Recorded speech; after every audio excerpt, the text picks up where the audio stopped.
Level Up TTV starts now. So what's going on? Like, we look it up, there's this little dong, and there's a dong, and there's another dong, and there's people outside. And do you know they're wearing white and red, and they're walking around like all ceremoniously. Is the circus in town?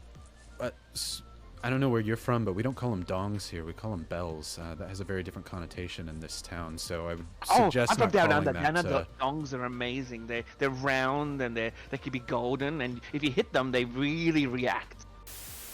So a good number of our participants are youth who might be struggling with some degree of social setback that has something to do with, oftentimes, there's no diagnosis required, but we have a lot of our constituents come to us with challenges related to autism, ADHD, anxiety, or depression, and then coming through and playing a safe and supportive game in a fun environment then helps them come out of their shell and sometimes make friends for the very first time.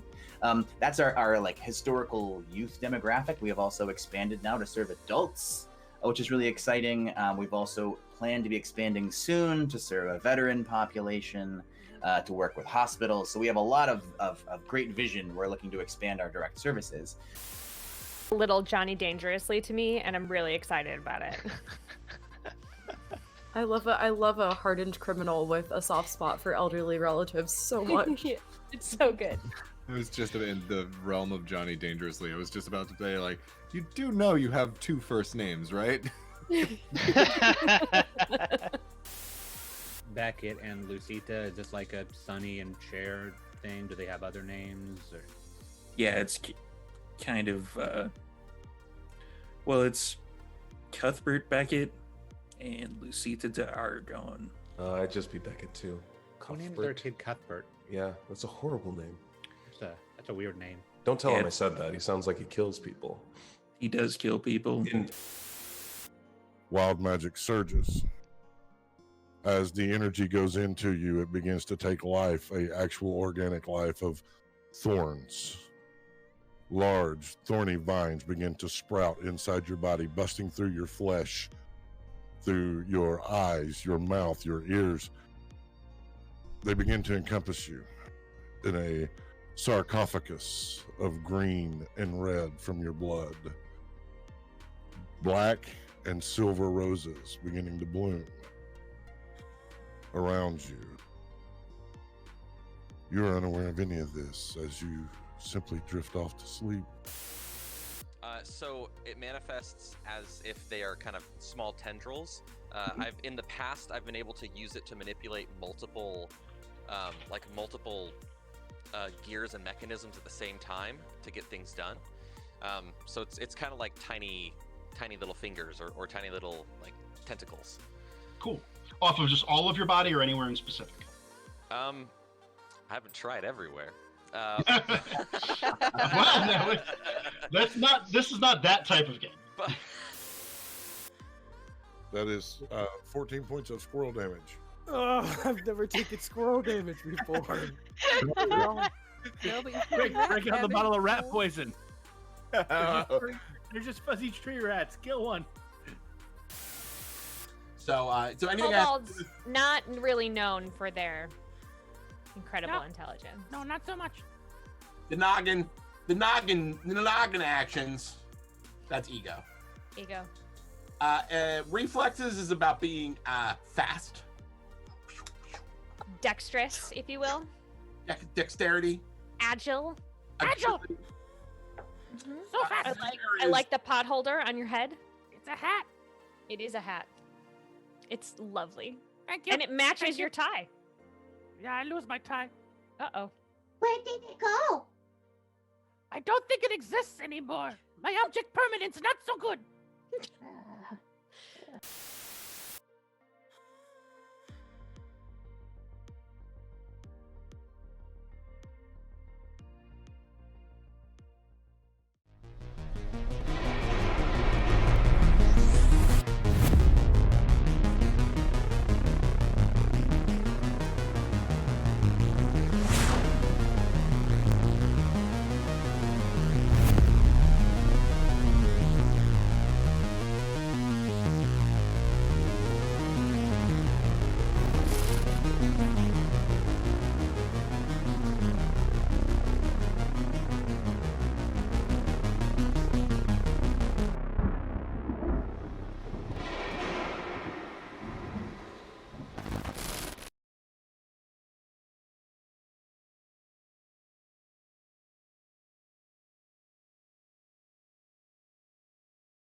Greetings, Earthbound travelers. Welcome to the night's episode of Will the Dice presents Scions of Oblivion.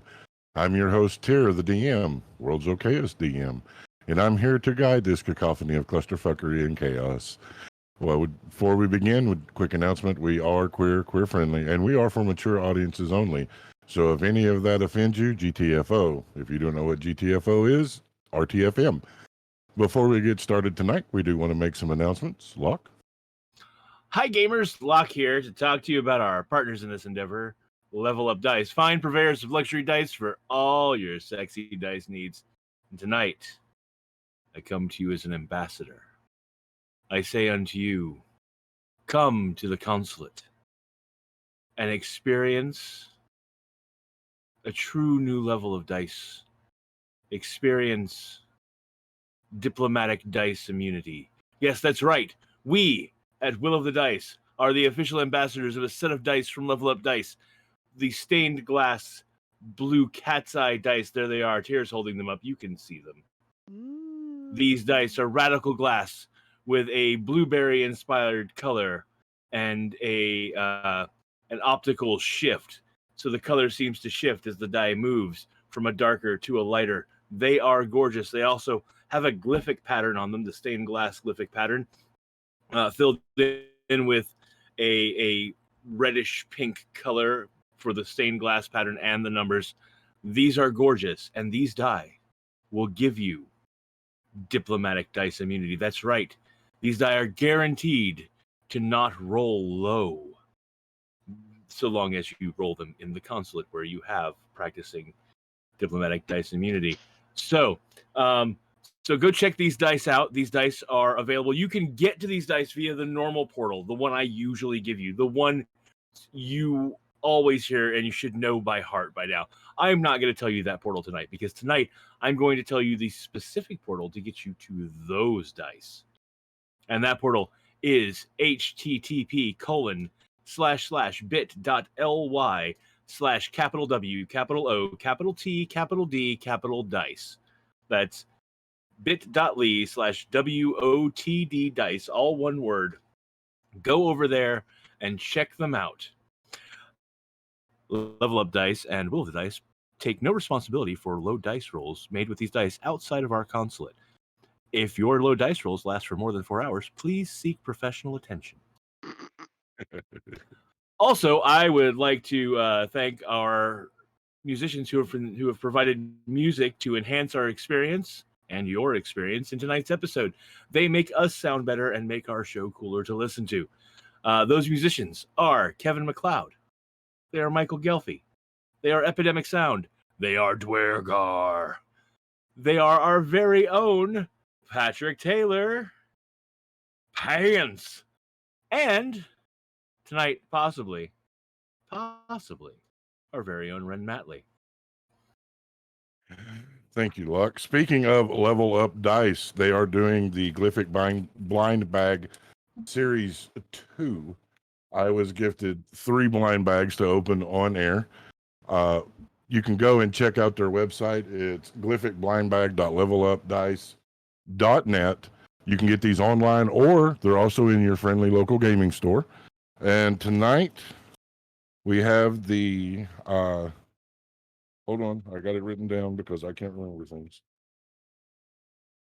The Autumnus Orange Cat's Eye. It is absolutely beautiful. This is another one that I'm hoping they make a full set of.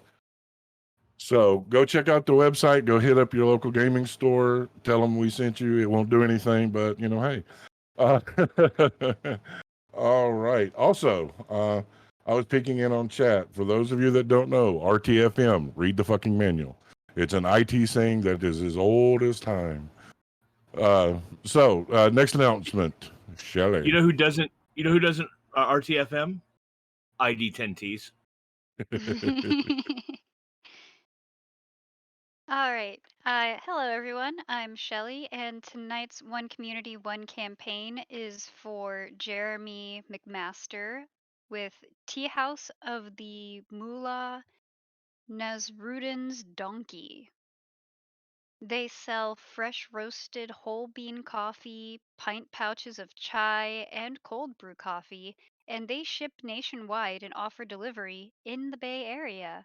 And you can find them at mullahsteahouse.com. That is mullahsteahouse.com. Thank you, Shelley. And Pants. Hello, everyone. It's me, here to tell you about some wonderful woodworking from Eggle at Eggle's Woodstuffs. He is an incredible loom maker. I'm not gonna try and pronounce that word. He makes shuttles. He does a bunch of other home decor, wood stuff. You got wood. You want stuff out of it. Take it to Eggle's Woodstuffs. That's eggleswoodstuffs.com. EGILLS woodstuffs.com. All right, awesome. Let's see. I think that's it for announcements. So we'll go ahead and hit the introductions. Hey everybody, I'm Ren Matley, the voice of Venfira. Tonight I'll be playing the grumpy 19-year-old half-elf sorcerer. She's got long, dark blue hair, pale, kind of almost grayish looking skin, ice blue eyes, and is corpse-like to the touch. My brain isn't working. I'm really sorry. You can find me on Twitter at Ren_Matley. Hello there.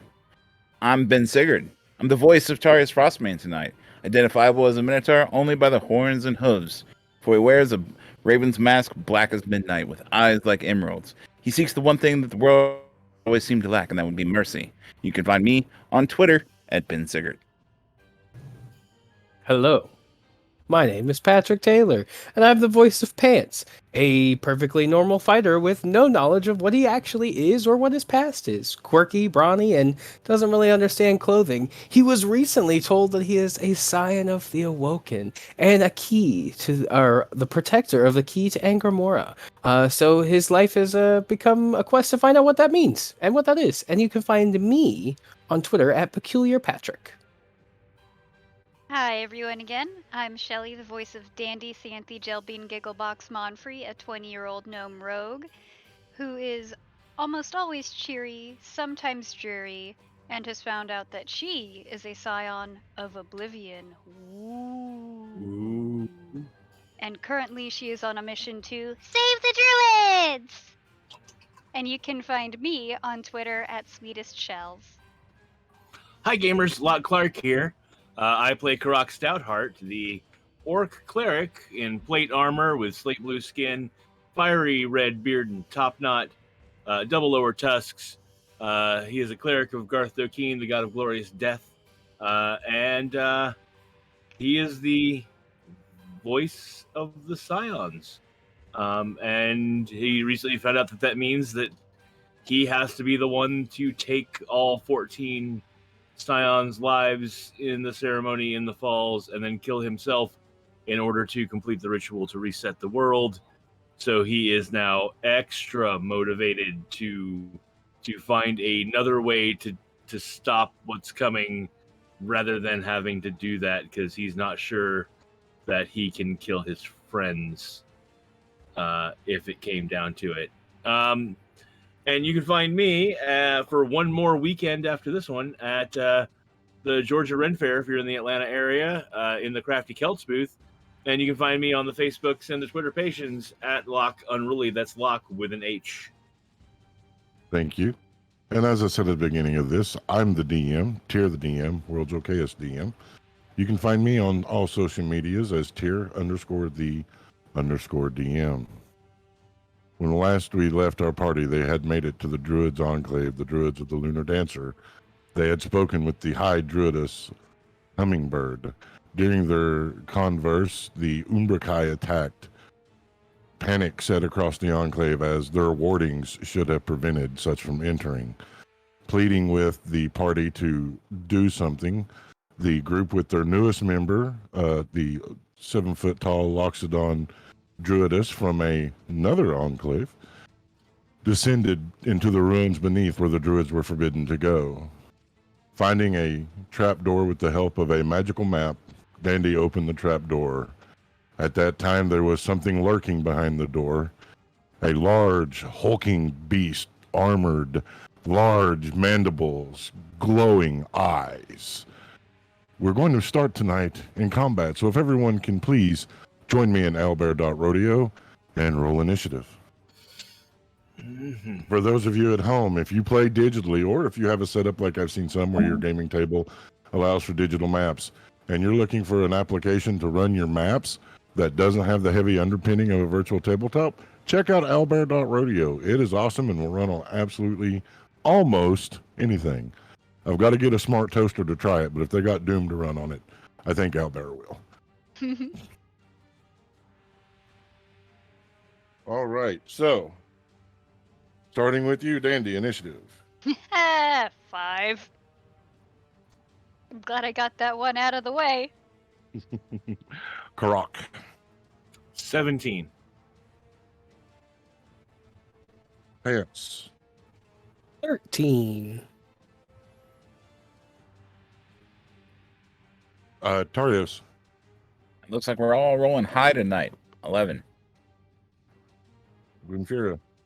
18, which is weird because I never roll high on initiative with Venfira.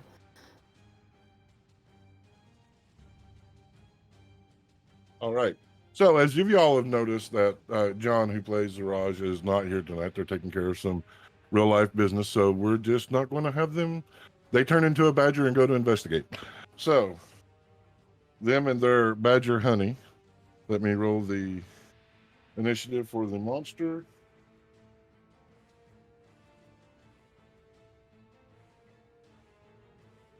And we can go ahead and get this party started.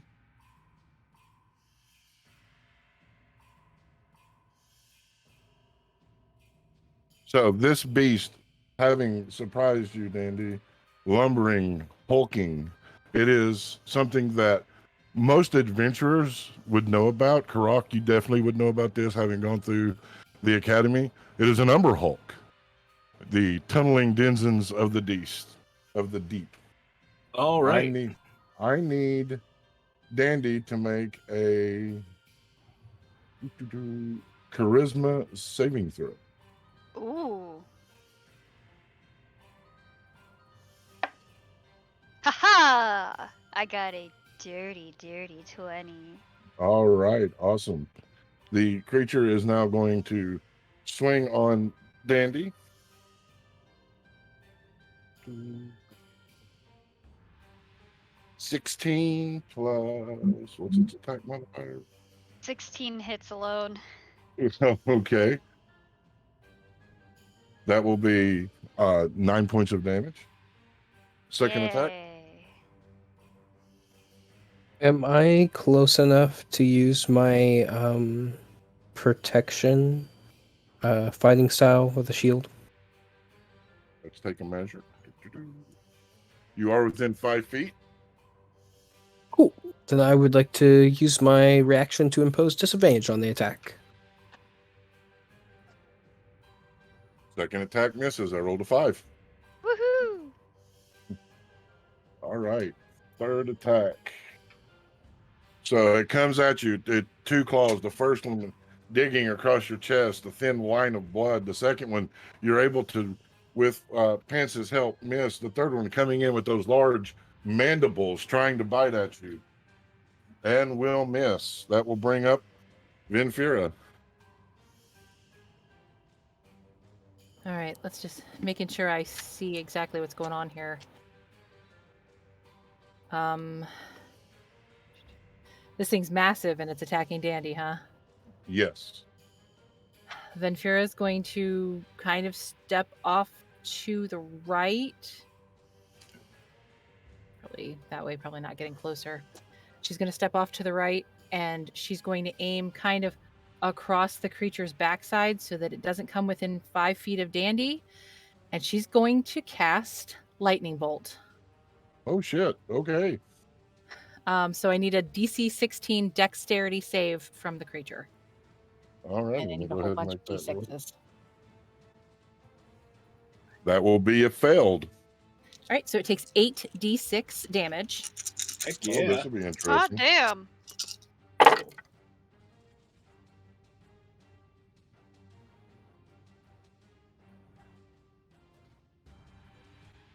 Y'all are coming out with the big guns. I like it.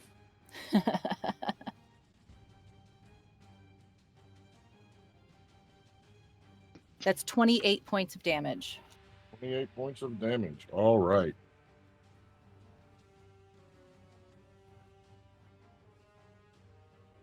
All right. Any bonus actions? Nope. That's me. All right. That will bring up Karak. Okay, so it just got nailed with a big old blast of lightning. How? I mean, I'm guessing it's not looking hurt yet. No. It looks angry. Okay. Decisions. Do I drop a big one, or do I just buff all of you?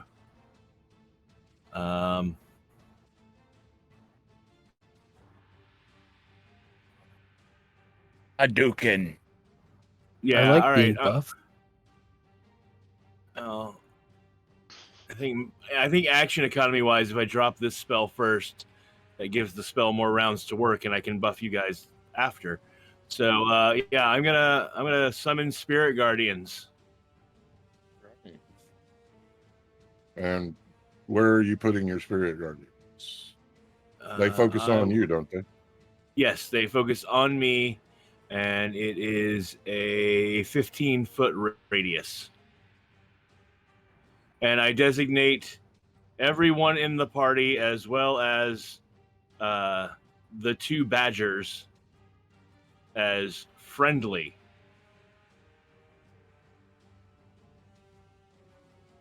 Just putting the marker here so that I know.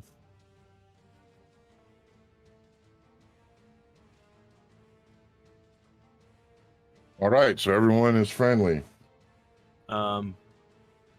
Yeah, so does that get the creature's the corner is just in there? Does that count as the creature being in the area? It If does, not, but it does, but if I remember correctly, it's on the start of the creature's turn. yeah, it is. It is. I'm just saying. I was just gonna say, you know what? I'm gonna do it anyway. I'm gonna take my movement, and I'm gonna move. Okay, Here. just so you know, before you move, the dark gray is wall. Because if Oh, y'all that's remember, y'all had found that's right. So to the left, the weird gray is the lava that has been hardened, and then this is the wall, and the creature is in the doorway. So you'd need to come back one. Yeah, I'll then- come back one, and we'll move the thing to center on me here. So that'll there you go. All right. Now it's more excellent. in the and I do not have any bonus actions to go along with that. All right, Pants. Seeing the dandies in the line of fire, Pants is gonna try and do bait and switch. To basically spend 5 feet of movement and swap places with Dandy. And Dandy is willing, of course. Yep. Dandy is willing. Sweet. So he'll kind of Pants will kind of rush over, almost do like a scoop, so that you can like roll acrobatically down his back, and he's there, sword drawn, speaking Ka! All right, awesome. And then, since that is that, I gotta roll my superiority die. And sorry, Dandy, I'm gonna take the AC. Okay. Because I'm in front now. Skin off ooh, my and nose. That's fair enough. So +2 to my AC. It brings me up to an 18 AC until my next turn. And since that is a special, he'll just strike, take 2 swipes with his Ka sword. All right, go ahead and make those attacks, please. All right. All right. Ooh. So first attack is a 22. That will strike. Okay. And then I rolled the second attack at the same time, just dice-wise, and it was a nat 20. All right, so let's go ahead and resolve these. So the first one will not be a critical. Yep, so that's 6 plus 2 is 8. And then, hang on, so I rolled a 20 on the attack roll, so I get to make, it takes an extra 14 plus double damage is 3 and 2 is 5, so 5 and 2 is 7, so 21 slashing damage, and then I have to roll another 20 to see if I lop off one of its limbs. And that is an 8. No limb loss there, but big damage. It is looking hurt. Pants, you all have been in this enough that you just with a word, Dandy gives approval. You grab Dandy, spinning, placing them safely behind as you come around, your blade drawn, caw, coming from your mouth. First slice across this armor, digging deep, this putrid smelling ooze coming through. The second strike coming in, digging deeper. You feel that critical hit as more of that ooze comes through. The creature groaning as it does. It is now Tarios's go. So Tarius will exhale heavily, cracking his neck, turning slightly to the right, catching Venfira's eye, seeing that if he went that way, he would be in her way of spellcasting. So he will sidestep Pants to the left and get right up next to the creature and smile to himself as he takes his first swing with his left hand. And that's going to be 17 plus. Oh yeah, that's hefty now. 24 to hit. I will hit. And I'm making sure that I do things in proper stuff this time. Because he hit with that, I'm going to spend a key point to then do a hand of harm, so his right hand will glow black with necrotic energy as he swings to deal 1d6 plus 2 necrotic damage. So that's going to be 6. But because I hit level 6, I now have Physician's Touch. So because I hit with Hand of Harm, that is now poisoned. And then he's going to swing for the second time.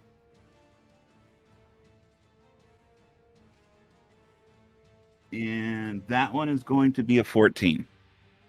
That will miss. Okay. Is there a saving throw against the poison? Let me read it. Da-da-da-da-da.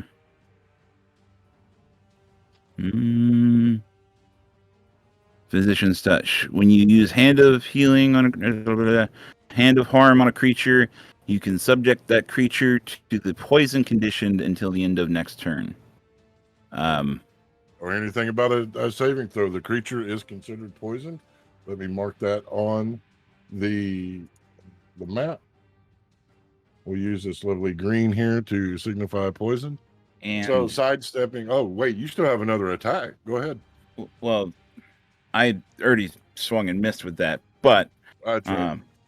Because I've got the crusher, and since I hit it with bludgeoning, I'm going to move it 5 feet. And that is automatic as well. There's no saving throw. Crusher, which once per turn you hit a creature with an attack that deals bludgeoning damage, you can move it 5 feet to an unoccupied space, provided the target is no more than one size larger than you. So 5 feet back. Okay. Since it moved backwards, do I get to smack it? No. It's only 5 feet. So 5 feet is the area that is considered safety, if I remember correctly. Remind me and I'll check it. I was going to say, I think that's actually a Pathfinder rule, but I think it's that the creature did not have a choice to move. I don't think you get an attack of opportunity because the creature did not initiate the movement. The creature was moved. When he I knew I should have taken the Sentinel. When he shoves it back because he missed with the second swing, he's going to point at it again, threateningly, like real, like that's what you get. All right. So stepping past in between Dandy and Pants, the fist glowing black with that necrotic energy, the punch solid, you feel crackling of that armored plate beneath your punch as that poison key enters the creature. It is now poisoned, which sucks for me. It is now Dandy's go. Oh, yay! I gotta do some quick measuring.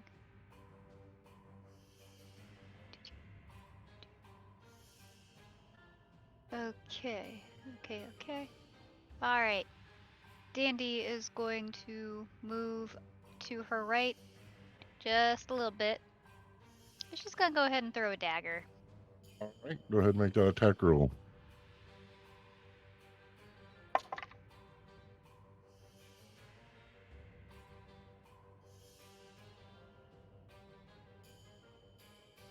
That is an 18. 18 will hit. Woohoo!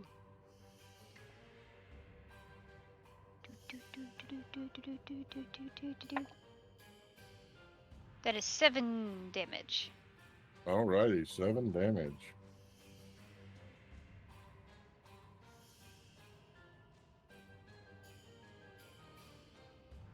Quickly shifting to the side to get past Pants, the dagger flying, striking the crack in the plate that Tarios had inflicted. It is now the creature's turn. The first thing it will do is let out a deep moan. The ground beneath you will begin to tremble as the earth erupts, another one of these creatures appearing behind you. The second thing it will do is cause its eyes to glow a greater, brighter red. It will then step forward because it doesn't know what spiritual weapons are. Or spiritual guardians. What's the DC on that, Luck? The DC on that is Wisdom 16. All right, let me check the stats on this. I'm pretty sure I failed. Yes, I failed that. So that is 9 plus 3 is 12. 12 points of damage from It looks the hurt. Spirit Guardians. It looks beaten and battered, but it will take 2 swings with the claws at Pants. Your AC is currently an 18, correct, Pants? Correct. One of these will hit 10 points of damage. As it hits Pants, Tarius will say, "Too scared to swing at me?" All right, that'll bring us back up to the top of the round. I need to do some measuring because it's activated a special ability. Then Farrah, you're up, but the first thing I need is a charisma saving throw. Damn it. Okay. We'll roll this one. Charisma save. Rolled a natural 15, and I have a +8. You were fine. Go ahead and do what you were going to do. Okay. Hearing this creature come up, spinning around, she's going to throw a lightning bolt at this one because it's big and nasty. So this new Umber Hulk will need a DC 16 dexterity save. I rolled a 5 and it has 0 dex. Wait, I know it doesn't have 10 dex, but it has 1 dex. So I rolled a 6. All right. So now it will take 8d6 damage. Hot damn. Oh, yeah. Hell yeah.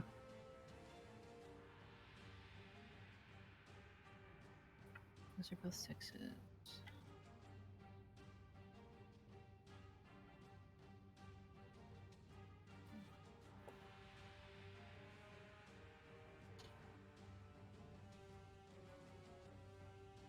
That's 30 points of lightning damage. Woot. Then Farrah feeling the rumbling, catching out of the peripheral, this creature coming, spinning, that infernal language, that the shadows bursting from the fingers, condensing into a lightning, striking the chest of the creature. It will step back, growling as you see its armor crack, that putrid, viscous coming from it. Do you have any bonus actions? Nope. All right. That was Vinfira. Karak, you're up. All right. So,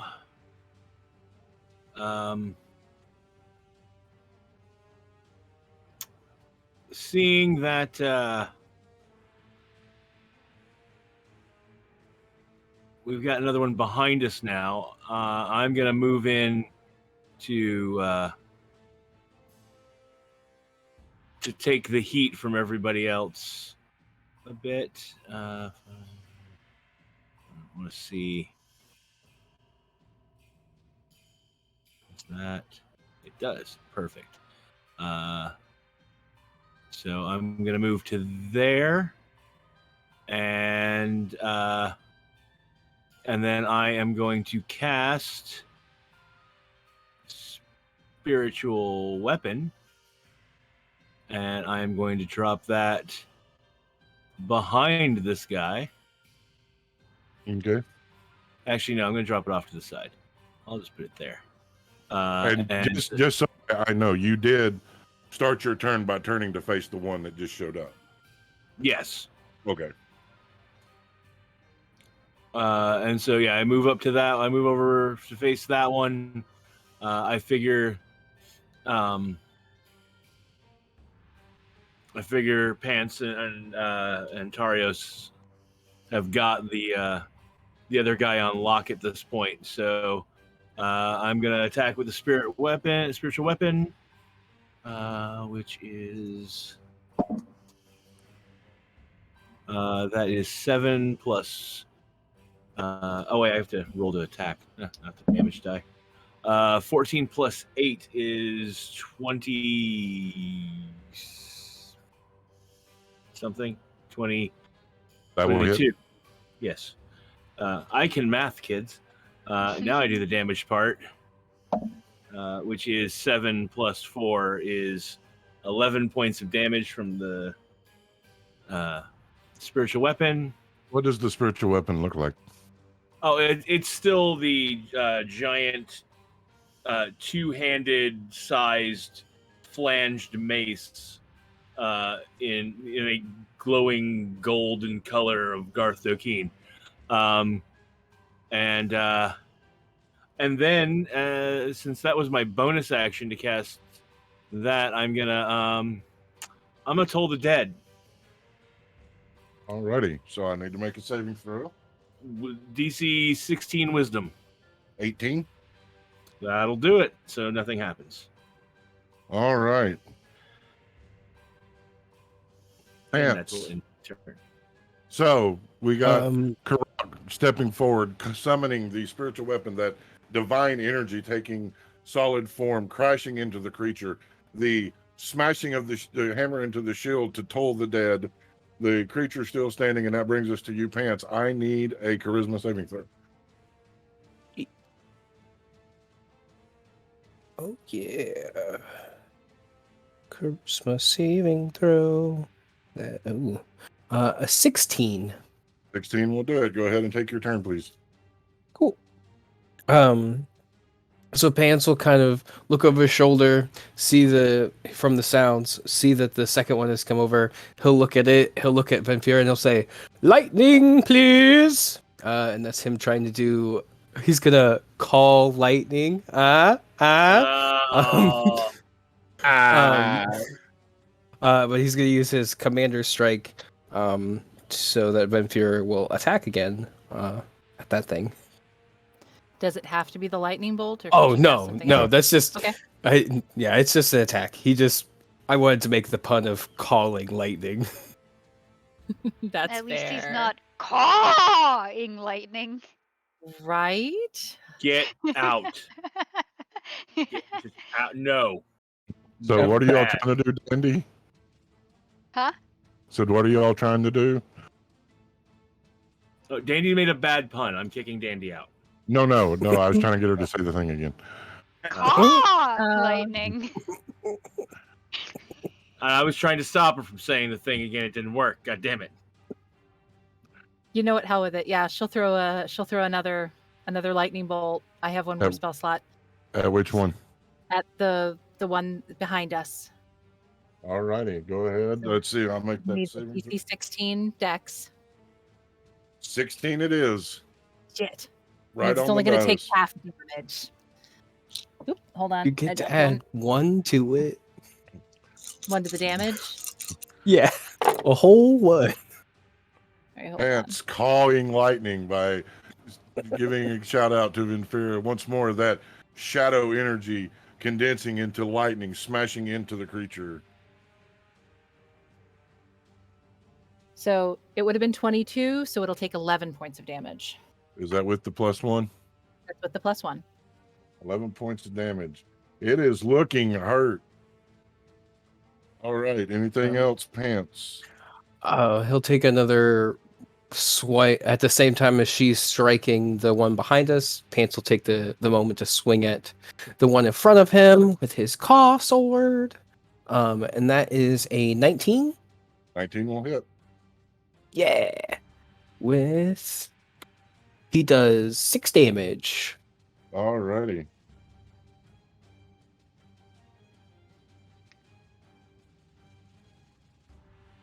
Very good. Is that your turn, sir? Yes, that's all of my stuffs. All right. So the lightning from Vinfira and then Pants, once more that blade digging in through the bits of shell falling away, showing the dark, thick muscle and shift underneath. It will bring up Tadrios. I need a charisma saving throw. Also, his AC is back to a 16. He doesn't have the bonus. Thank you. 7. Okay. Seeing this creature's glowing eyes as you are up close to it, your mind becomes confuddled and confused. For this turn, you cannot take any reactions, and I need you to please roll a 1d8. Okay. Suddenly, Tarius is possessed by weird thoughts of another life, almost another world, where they're telling him mandatory working on Sundays and having to do 9-hour days, and he's like, what the hell's going on? That's going to be a 1. You do absolutely nothing. You stand there staring blankly.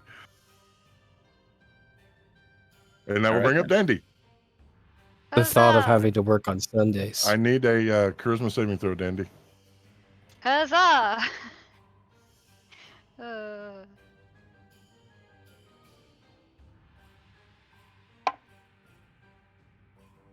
That is 19. You're good to go. Woohoo! Alrighty. Well, with Venfira preoccupied with the one behind, Dandy feels that she can now move up to this one, and she draws out her sword, and you know what time it is. What time is it? It's good old stibbity stab time. Hey kids, what time is it? It's time to cast manslaughter. No, she did that earlier when she threw her dagger. Right. And we decided it's homicide because it's intentional. It's true. That is an 18. 18 will hit. Yay!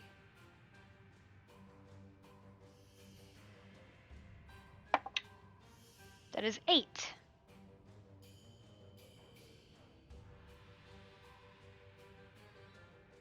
Did you roll your sneak attack? Because it's engaged with Tarios and Pants. Yes, we're becoming a very serious throuple.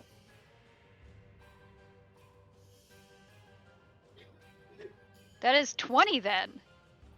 How do you want to do it? Oh yeah.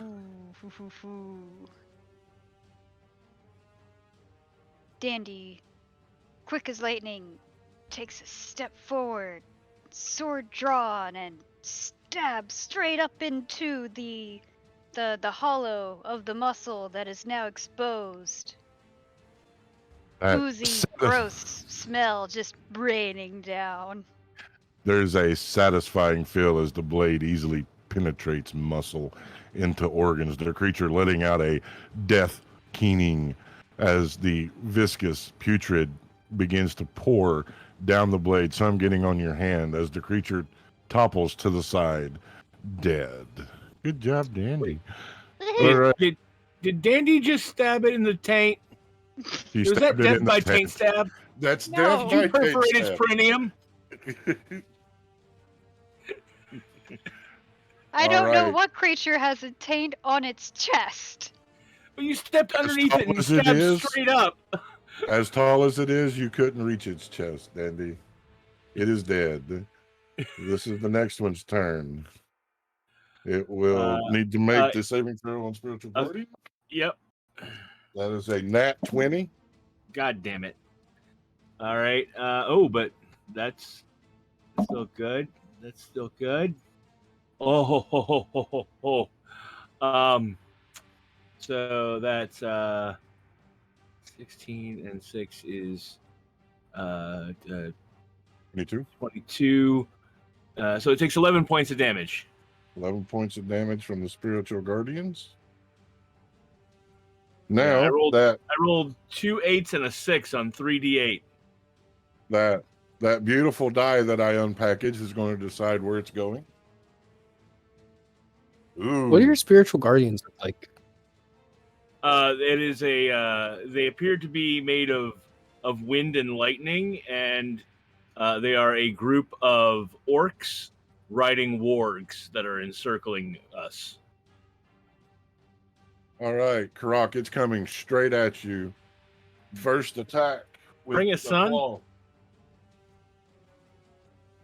15. No.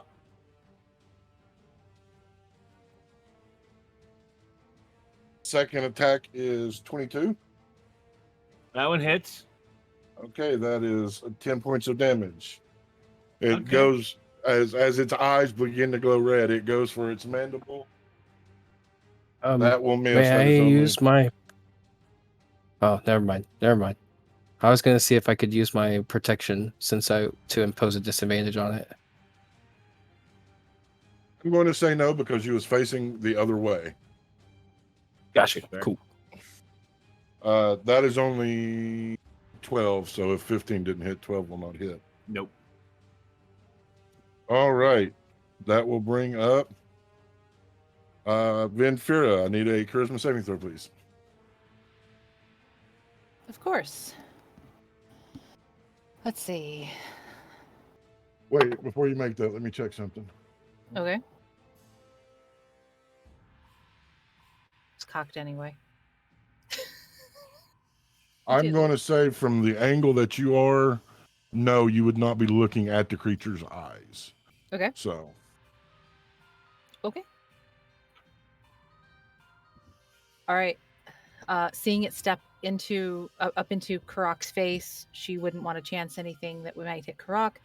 So instead, the creature needs to make a DC 16 intelligence save. Oh, shit.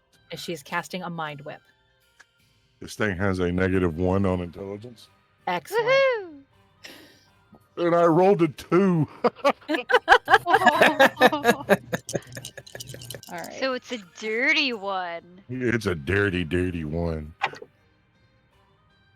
So that's only 8 points. Boo. But it's going to take 8 points of psychic damage. 8 points of psychic damage. The shadows summoning to your command that shadowed whip that strikes out, cracking the creature. All right. Do you have any bonus actions? Nah. All right. Karak, you're up. I need that charisma saving throw, please. All right. I'll get you that there charisma saving throws. I'm real good at charismas. Oh, yeah. Oh, that's the way I like it. Dirty, dirty 20. Okay, go ahead.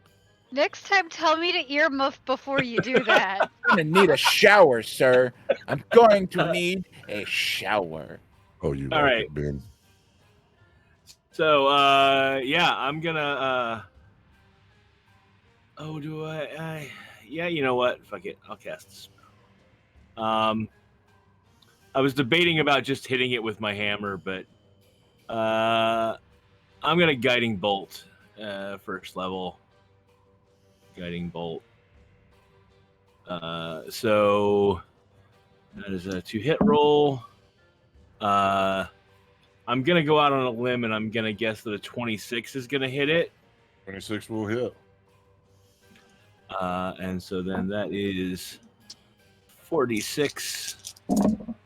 Good roll. 9, 12, 14 points of damage. All right. It looks hurt.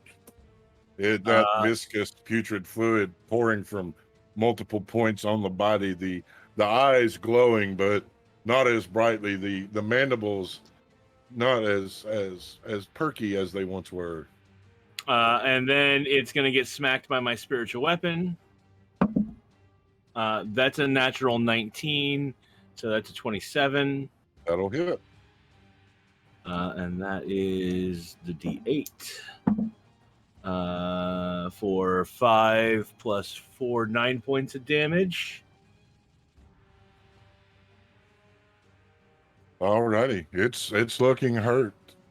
Actually, roll another 20 because guiding bolt would have gave the next melee attack advantage, so you may have critted. So, does it work that way? And I'll roll just in case. No, I did not crit. But is it just? Let me. I want to check guiding bolt real quick just to get the wording because I didn't intend to give myself advantage. I intended to give the next person. The next attack roll made. Yeah. Okay. Cool. I should have done the spiritual weapon first and then cast guiding bolt. Live and learn. all My right, intention was to give one of my party members advantage, but all right, Pants. As you are turned around, you are not starting your turn looking at this creature's eyes, so I can't force you to make the charisma save. It's cool. He's gonna drop Caw and draw his hand axe and try and throw the hand axe at the creature. Is Karak in the way? If you roll a 1. Perfect. I'll take that shot. Don't roll a 1. What? Why? I didn't. Don't worry. Because he likes when Venfira yells at him, that's why. But it's a 12. That will miss. Throwing the hand axe as it spins, bouncing off the creature, what's left of its armored plating. That is, I am boggled, man. I am just boggled. He's gonna go for the cool action move of like he's just gonna like he's just put his hand over your shoulder and then throw it like over your head, like it was gonna be cool, and then it conked off of his shoulder, and so he's gonna take a step backwards. No, that's not what I want to move. I want to move my guy, not the spirit guardians. All right, sorry, I have to move your spirit guardians to move my guy backwards. There you go. He'll step backwards, kind of like in the door, ready in case something else pops out. Alrighty. I don't. Okay. Karios. Having Pants come into his field of vision, he will like the horrific sights of the other world and having to walk people through calls and everything. He'll shake it off as well as his taint blood. He'll then turn around and then go for the remaining creature. He will charge up to it. Let me see if I got it. Yep, it's gonna move the thing. So go ahead. It's move my guy. Move the. Oh my God, that's moving the wrong thing. Well, son of a. There we go. And don't mind the gremlins. Excuse me, word. So he's then going to move up to the ugly Hulk and try to take a swing. Is that a weird cousin of the Incredible Hulk? Yes, it's what the Hulk looks like before he's had his coffee, and I missed with 16. I'm assuming 16 misses. You do have 2 attacks. And in my second swing, recovery. Ha! That's going to be a shower-inducing 20. I'm not as good as doing it as Karak, but it is a very dirty, not consensual 20. It is a very awkward 20, but it is there. There's a big difference between awkward and unconsensual. Yeah. It's augmented. We don't do augmented non-consensual. We don't do non-consensual because consent is sexy. Okay. Go. Unaugmented. No, Whatever. it is augmented. And unaugmented would be natural. Look, I never said words with my fucking bonus point. So anyway, all confused. Dealing the damage is going to be 9 damage. How do you want to do it? He will, once he swings and misses with the first punch, he's going to catch his balance and turn around with the second one and just deliver a reverse uppercut, a down cut, I would say, pretty much smashing his face into the ground as he kind of does a little hop step and pushes his face into the dirt. Okay. So the first swing whiffing, the second one coming up, bringing that cross down, seeing that mandible break, the head go further than it's intended, and it hits the ground before you. That in a pool of that putrid viscous. You guys have defeated the 2 Umbra Hulk. What would you like to do? What do I see down the hallway? What? What do I see down the hallway? I'm facing the other way. Hold on. What was you saying, Dandy? Dandy's going to wipe off her sword. Okay. Facing in the hallway, you're in another room. This room is piled full of things. It looks like the place where lost things travel. Are the lovely dead things that we've just made dead, are they searchable to find anything other than dead things? You can search them. Make an investigation check. Everyone, there seems to be things in this room. Come look. That was a 6. Okay. 1 second. I have a feeling I find goo. You find a golden topaz.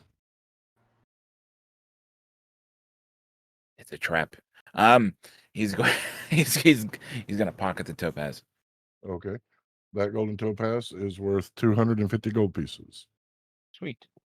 I will make a note of that. Can we just figure out how to fix this warding shit and get over it already? Dandy's gonna join pants with the stuff. He's looking through the stuff. Give me 1 second here.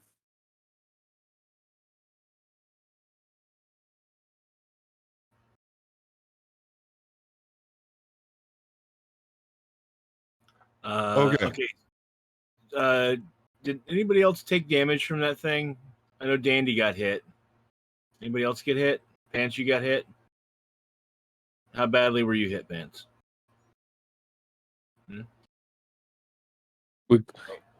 I'm good. We're good. Dandy can sleep it off. Darius is brushing off his shoulders. I'm going to give you each a dose from the healer's kit. So that is feats. Here we go. Oh,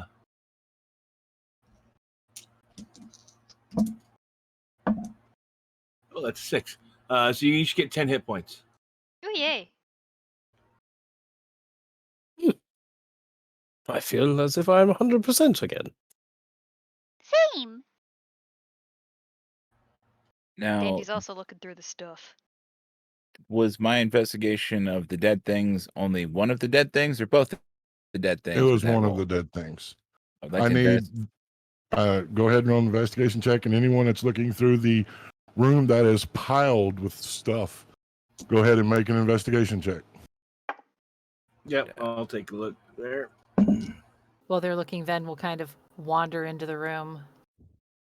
Like, are you seriously wasting your time with this? Come on. Once again, the annoyed Stuff. teenager who doesn't want to do this. All right, Ben, what'd you get? 19. 19. You find 4 lapis lazuli stones in the body of the other one. They are worth a total of 14 gold pieces, and a second yellow topaz worth another 250 gold. All right, so starting with Dandy, what did you get? 25. Karak, 14. Pants, 16. and was Venvira looking or no? I know she was being her teenage self, but No, she's too busy being annoyed. alrighty. As So, usual. Dandy, as you come in, the first thing you notice is there's a pressure plate in the floor. It's sort of in the center of the floor, and you all have able to spin out around it. This is just like seriously things that have been lost. There's all like broken shovels and plowshares and scissors and brushes. But you got a 25, Dandy. Looking closer at the pressure plate, there's words written on it. First in the morning, never in song. Second in sinful, second in wrong. Always in tears, never in tease. Leading the ocean and the reeds. Upon the stone, place the key.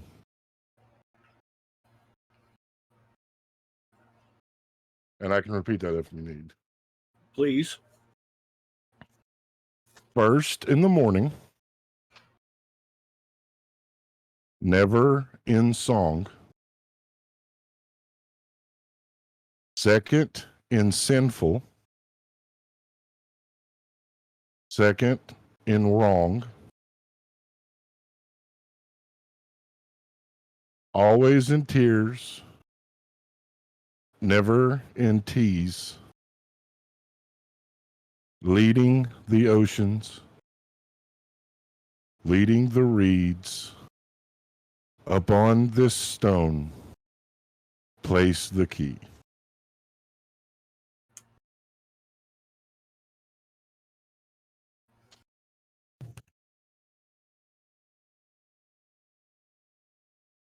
I think we I need to find find socks. the key. Do what, Pants? You said it's all the lot, like all these lost things. Does Pants find like one sock?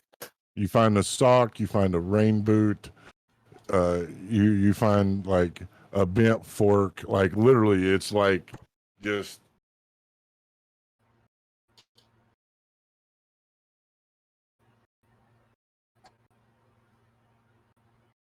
Pants will keep the Is- sock. Is it a mirror? Does that make you a free elf, Pants? No. Is what a mirror? Figured if it's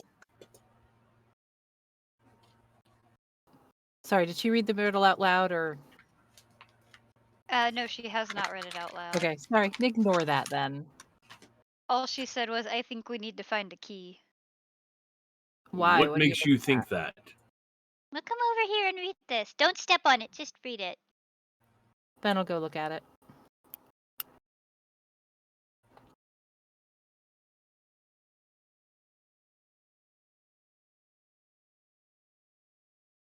do I need to read it again or You're muted. Sorry, I was mumbling it to myself. So first in the morning, never in song. Second in sinful, second in wrong. Is it a mirror? Look at the letters. Pants will start looking for a mirror in the Give trunk? me an investigation check. I'm really bad at riddles. Isn't- I don't know how Ven is with them, but I'm really bad at riddles. Is an 18. You find a small rectangular mirror, gold frame. Like this? I'll hand up the mirror.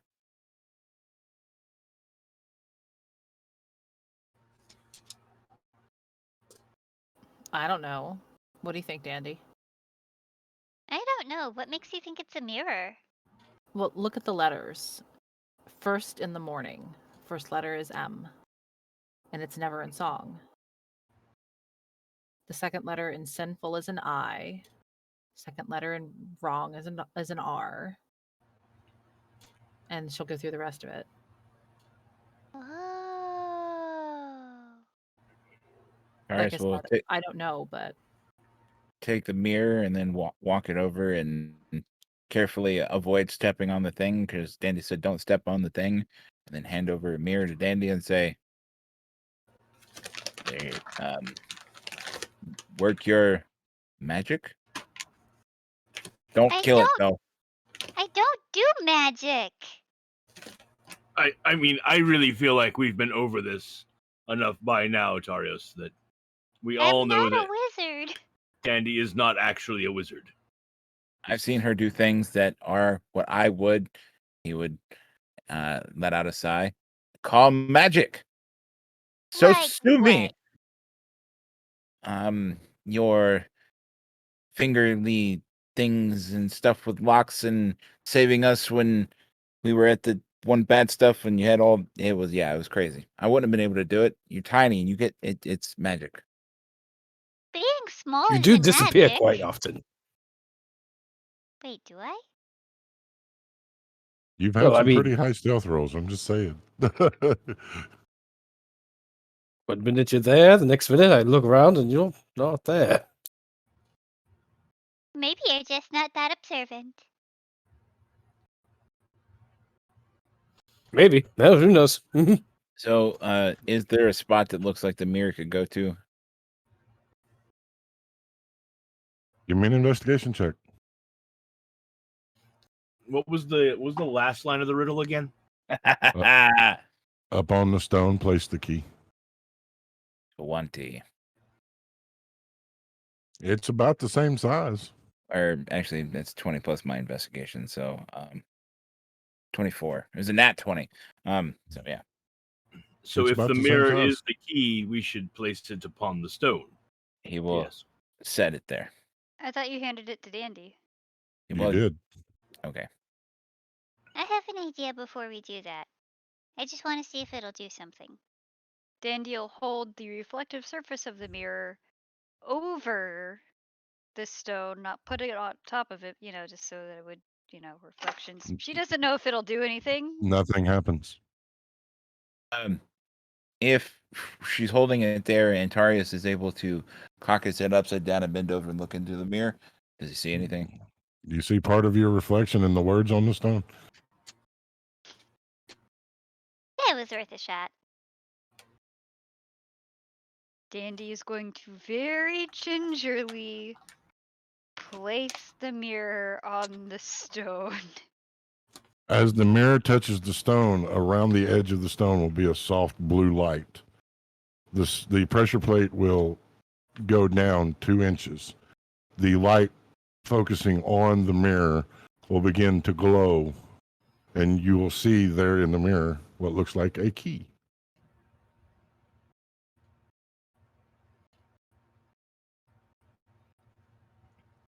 Well, what are you waiting for? Aren't you going to take that? Tarius will crouch over and say,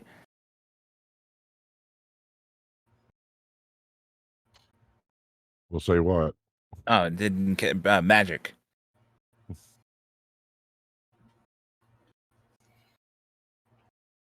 Dandy will try and very quickly. Give me a dex check. Okay. Since you're trying quickly. Does this count as a skill? It does. Guidance?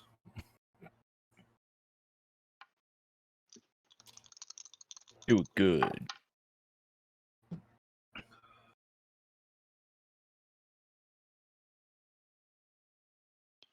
Ah, that is an unnatural 20. It's All been to the right. plastic surgeon. It's a little less awkward. Dandy, you take that moment, stealing yourself, calling on that training to calm all your nerves. You quickly slap your hand in, grab the key, and pull it out. When you do, all the rest of the items in the room vanish, Oh no, the and sock. you're holding a key. Yes, the sock vanishes. Aw. Poor Pants. Okay, now I have a key. Well, keys usually unlock doors. Time to find a door. And he'll turn around and he'll start looking around the room for a door. Give me an investigation check. That is a 22. The first wall is you find nothing. The second wall, however, about halfway through, you find a loose stone. Jiggling the stone, you will see a keyhole. Dandy! Dandy'll skip over. Literally skip over. Is how high up is the keyhole? Will Dandy be able to reach, or do I have to do it? It's about 4 foot off the ground, so Dandy should be able to reach up. I found the thing. Look, it's a hole. A keyhole. See if that key fits in there. Dandy gets up on her tippy toes because she's only 3'2". This thing is almost a foot higher than she is. Good So point. she's gonna eat. We're going to say you make it stretch. The key fits. Yeah, let me help that for you. And he'll turn the key. Which way? Oh, son of a bis! The way it's supposed to go, Tyr. The way it's supposed to go. Locks only turn one way. Which way? Right or left? I've made a motion with my hand to the right, so he turns it to the right. There'll be a soft click, and then the sound of stone grating stone as the wall will slide, opening. And this is where we're going to take our first break, because I am floating. Boat captain.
Welcome back. Thank you so much for hanging out while we took that quick break.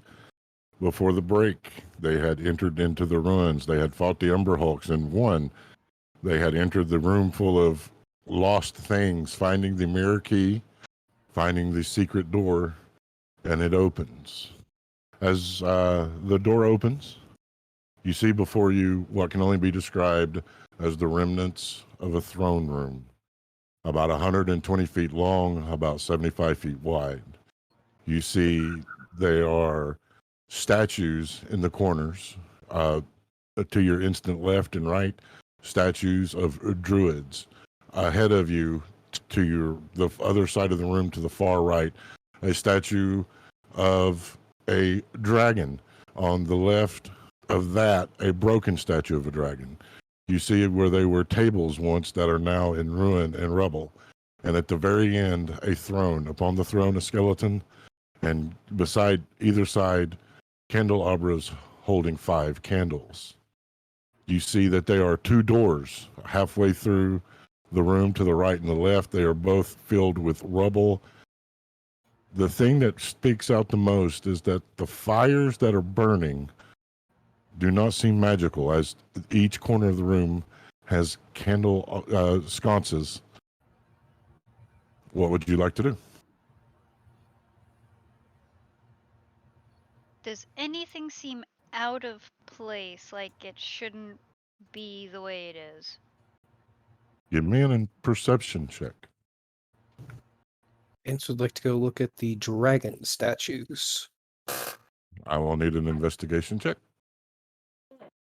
So we walked into the room and the candles and the sconces are already lit. Correct. And you need to put your mic down or something. I can barely hear you. I didn't even realize I had to put it up. Sorry. Nope. So no the worries. candles and candelabras are already lit, That is correct. but nobody's been here That we you know of. That of. is correct. And you said it does not appear to be magical flame? Does not appear to be magical flame. What did you Ben's get, gonna- Dandy? I'm sorry. I didn't mean No, to go cut ahead. you off. Go ahead. Ven's going to kind of take a lap around the room and take a look at things. All right. Are you actively investigating or just looking? Yeah, she's actively looking. All right. Investigation check. What'd you get, Dandy? 9. Everything looks like it's where it should be. What'd you get, Pants? I got a 12. There is a bronze dragon statue and one that looks like it may have been onyx that is broken. Do either of the figures strike anything in Pants's mind? Nope. What'd you get, Van? A dirty 20.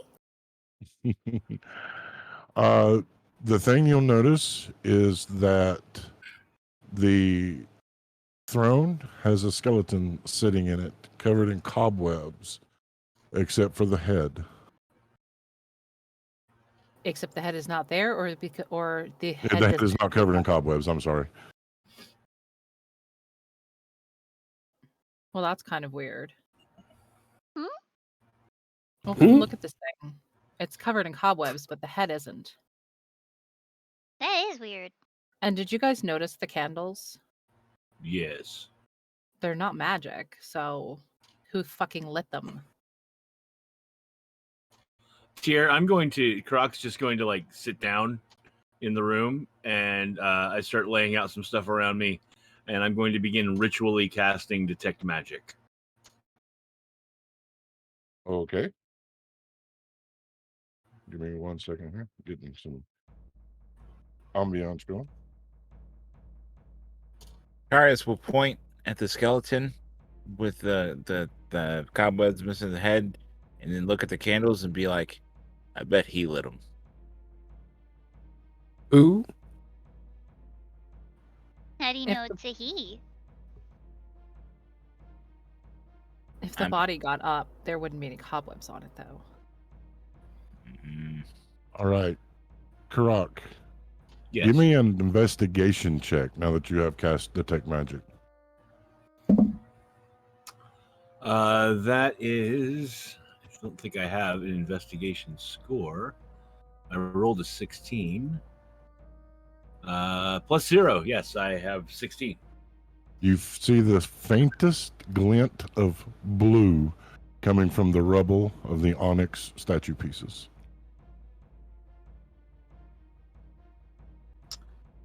The statue. And Karat gets up from where he was sitting, gathering his things, putting them back, and begins walking over to the broken one. Yes, There it's it an onyx dragon. Yes, but there is something magical about this statue. What do your Faintly. orcai see?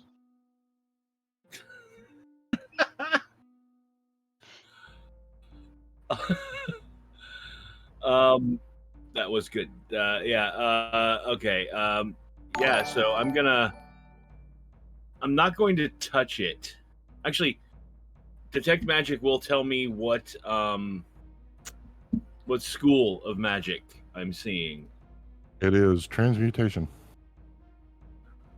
There is transmutation magic upon the rubble of this statue. And it's to be more specific, it is not necessarily the statue glowing, but something in the rubble pile. Wait, it's not the statue. There's something else here. Hold on. I'm going to take out. Wait, I want to double check. I think I had more than one dagger. I want to make sure that I have one that's not the one that formed from the bracelet. Do you need something? While he's Karak? checking that. Actually, you know what? I don't have a second dagger, so I pull out. I have a climber's kit. I pull out the hammer from the climber's kit, and begin like shifting pieces aside, being careful not to touch anything that I see that's glowing as I try to get to where the glowing thing. You see a crown.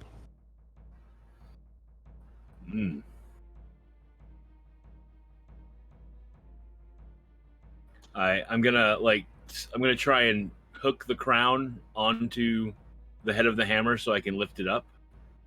Okay. There is a as you lift it up, this is what's glowing. Vinfair, with that natural 20, you will also notice that there is a line, a band around the skull, that the color is different because you got that dirty 20 than the rest of the fading and decaying on the skeleton. This thing looks like it had something on its head at some point. I believe I have found what belonged on its head, and I hold up the hammer with the crown dangling from it. Well, But let's there put is, it on and see what happens. well, there is transmutation magic upon the crown.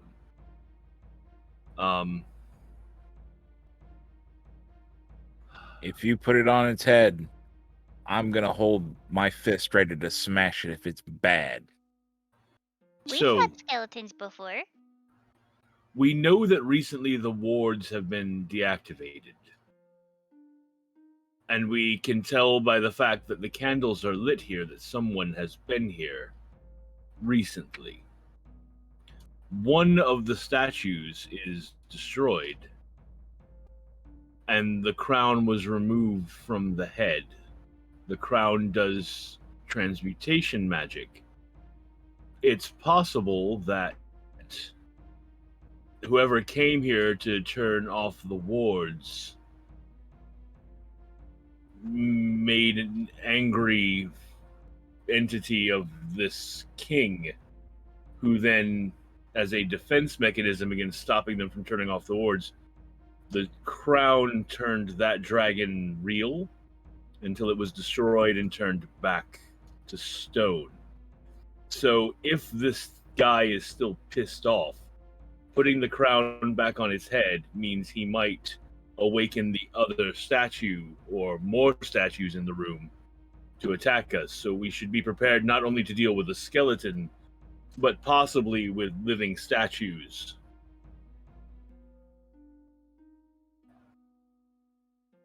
Question. Yeah, whatever.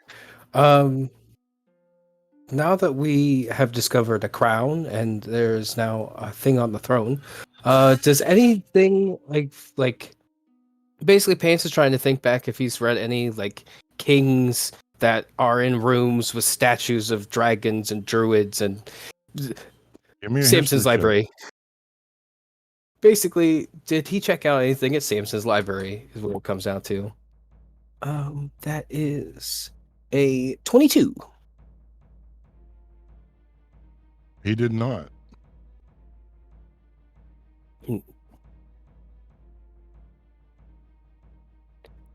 I don't know of any kings in these kind of rooms. Where are the other entrances in this room? Again, by the way, there was the one we came through, and then is there any other way out? This room is a rectangle. Mhm. Halfway through up, there's 2 doors, but they're filled with rubble, as if something had caved in. And from the looks of it, with the rolls that y'all have made, it's been there a while. And then there's at the other end of the rectangle, there is the throne. I need a perception check from Dandy. Check what that is before I actually roll. That is a 23, my good sir. As Karak holds up the crown, you see gnomish writing. Wait, hold on. Croc, bring that down to my level. I bring it down to Dandy's level. Dandy turns her head and tries to read what it says. It says, "The Eternal King watches over." The Eternal King watches over. Huh. Does that spark anything in Pants' memory? Would that spark anything from thievery, Stirf? Can we just put the crown on him already and see what happens? I mean, I suppose. I'm really regretting that I did not speak with dead this morning, as I feel like that would have been very useful right now. But c'est la vie. All right. Arius Prepare walks yourself. over to the skeleton and says, "Hey, dead guy, are you friendly?"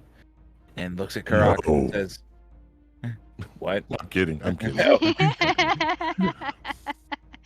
I'll make a note of that. He looks at Karak and says, "I had to try." All right, I'm going to very carefully place the crown upon the head. As you place the crown upon the head, the crown will begin to glow a soft golden hue. You will see small storm clouds appear above each point on the crown with small lightning.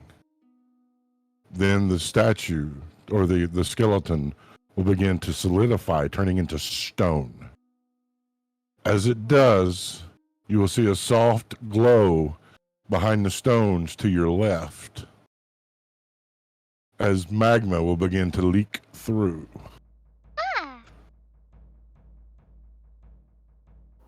That looks like our cue to get the fuck out of here.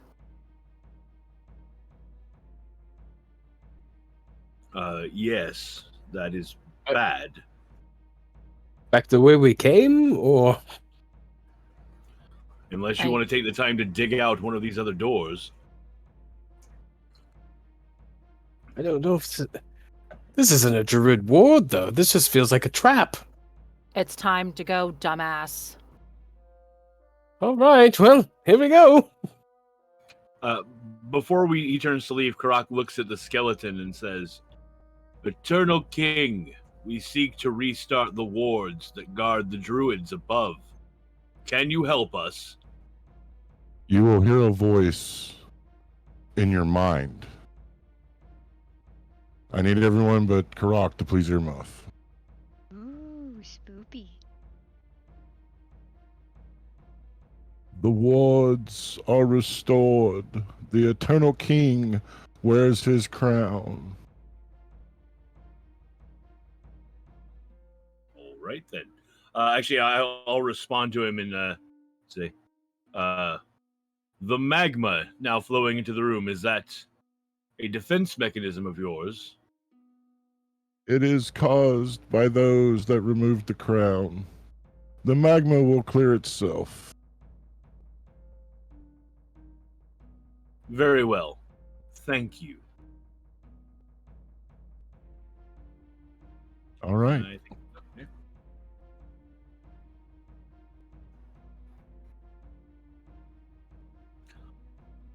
The king says that the wards are restored, and that so long as he wears his crown, they will remain. He says the magma will clear itself. It is a leftover from the wounds dealt by whoever it was that removed the crown. Who removed the Fair crown, enough. though? That is a good question. Eternal King, who removed your crown? Tower of Fate time. For those Oh, of you that have not been here before, this was a birthday present to me. It is a beautiful dice tower. I have labeled it the Tower of Fate because that's where I roll to see what happens. Important thing. When Karak says that, Tarius will say, "Please, King, we will seek vengeance for you." There is no answer. he doesn't say anything. We should go. Okay. Yes, magma bad, magma hot, magma very, very bad. While they're all talking about this, Ven has already started out the door. Tarius All leaves right. and follows. As we're leaving, I am keeping my eyes peeled for anything else magical that catches my eye, as I've got probably 8 or 9 more minutes of detect magic. I also mentioned to the others, keep an eye out in case you see anything that might indicate who it was that was down here before us. While Dandy's leaving, she's gonna pick up the dagger that she threw at one of the Umber Hulks. All That way right. she doesn't lose that forever. As you make your way back through the second room where the mirror puzzle was, you will see on the floor, Karak, runes begin to glow, slowly spreading towards the door. As you all make your way further through to the beginning, you will see that the pool, the river of lava that had hardened is beginning to, you see cracking as the orange glow beneath as it begins to melt its way through. I need anybody that's interested, give me a perception check. Nova Kitty. I'm interested, but okay, yeah, no, okay, now I can roll. 18. You said perception? Yep. No, you can't be up there. No. Mine's only an 11. 10. Oh, so dirty. 20. Those of you that rolled over a 15 will notice that there is a golden hue coming from the stone dragon's mouth, and you will see ruins begin to fill with that golden hue as the wards are being brought back into place. Nifty.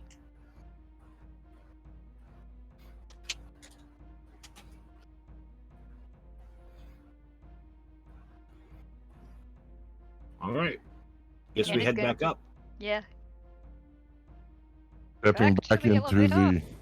back into the root elevator, the magic awaiting your return, the two badgers joining you.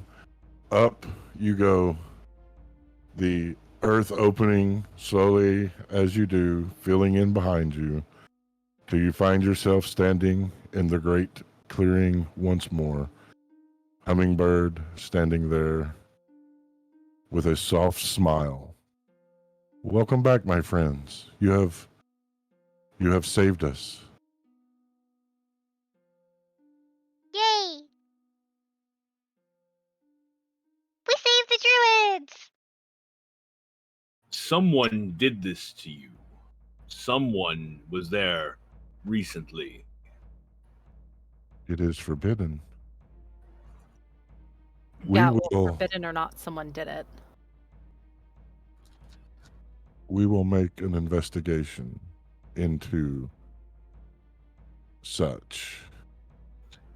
There were candles in the sconces in the room where the Eternal King sits. The candles were lit, and not by magic. I'm not familiar with what the Eternal King is, but thank you. We will. He is the one who provides your wards. And Ziraj has wild shaped into a cat and goes running across the clearing.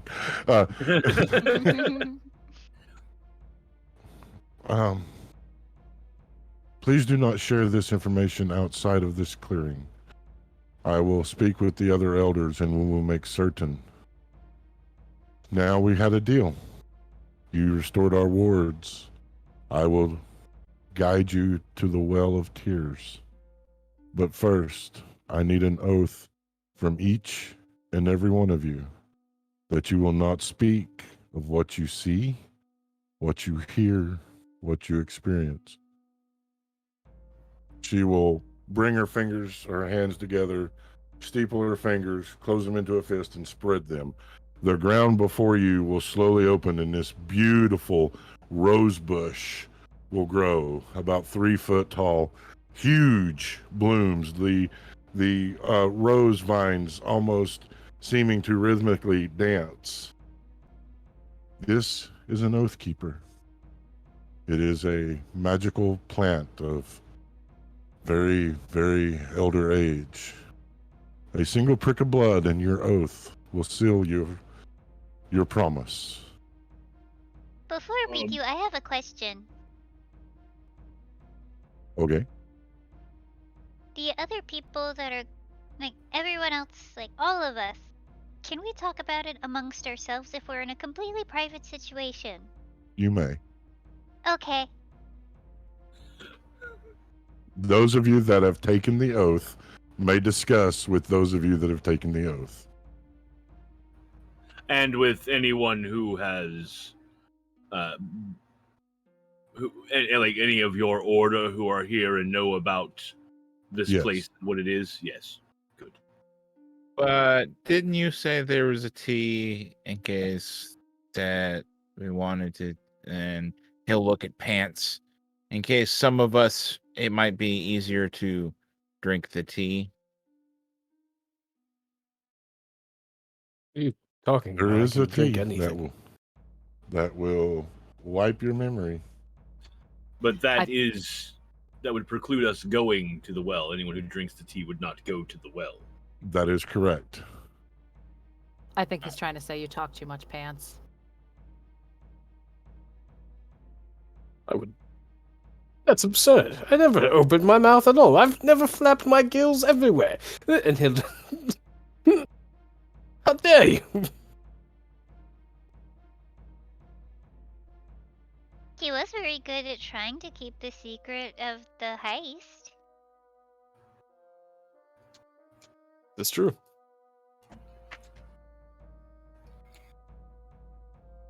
Karak steps forward to the bush. I just prick my finger upon it then. Yes, and make your vow. I swear by all that I hold holy that I will not discuss anything I see or any knowledge I hold of the Well of Souls with any outside of your enclave or my company. And then he pricks his finger. There's a soft stab of pain as the blood falls to the vine, and then a soft chime of magic. Darius walks I'll up walk up next. with Pants. Everything that Grok just said, double for me. And he'll put his finger on one of the thorns.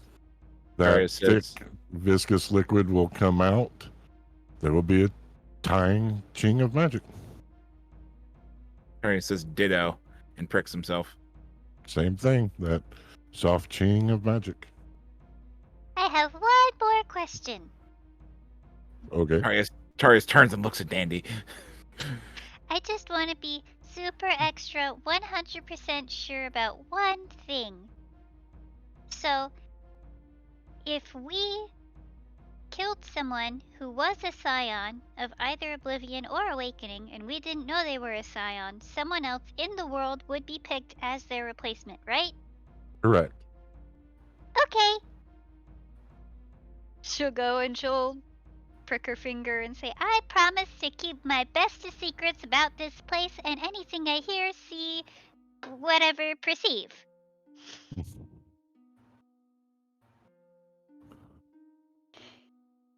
Ven will kind of look at Hummingbird. So, drop of blood, huh? Yes. Fair warning, that's sometimes easier said than done. And she'll go up and she'll try to prick her finger to try to draw a drop of blood. Hour of Fate.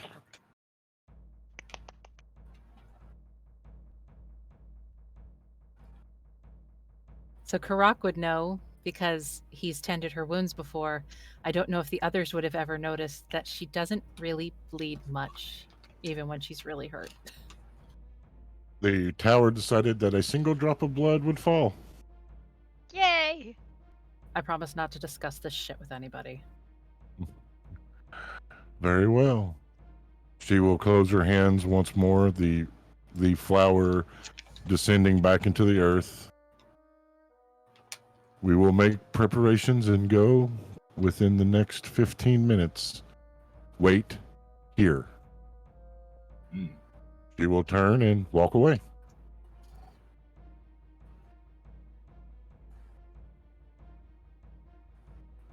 What are you going to ask for, Tarios? What do you want to know?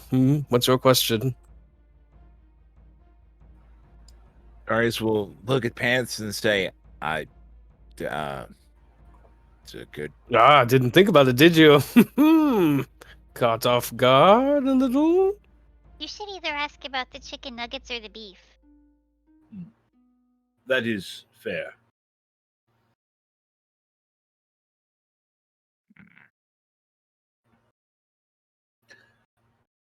I intend to ask about other avenues of stopping the forces of Angramora and the Nightmare Realm that do not involve the ritual of the Scions. That's actually a good point. We should probably all coordinate what we're going to ask so we don't accidentally ask the same question. Because I was possibly going to ask the same thing. I'm pretty sure I'm not going to ask something that someone else is. What are you going to ask? It's a secret. And speaking of which, Pants, you should be very careful about maybe asking a question of what somebody else is going to ask, because I have a feeling that this thing might answer your question about what somebody else is going to ask as your question, and he'll be well-winded as he says it, and it'll all end bad.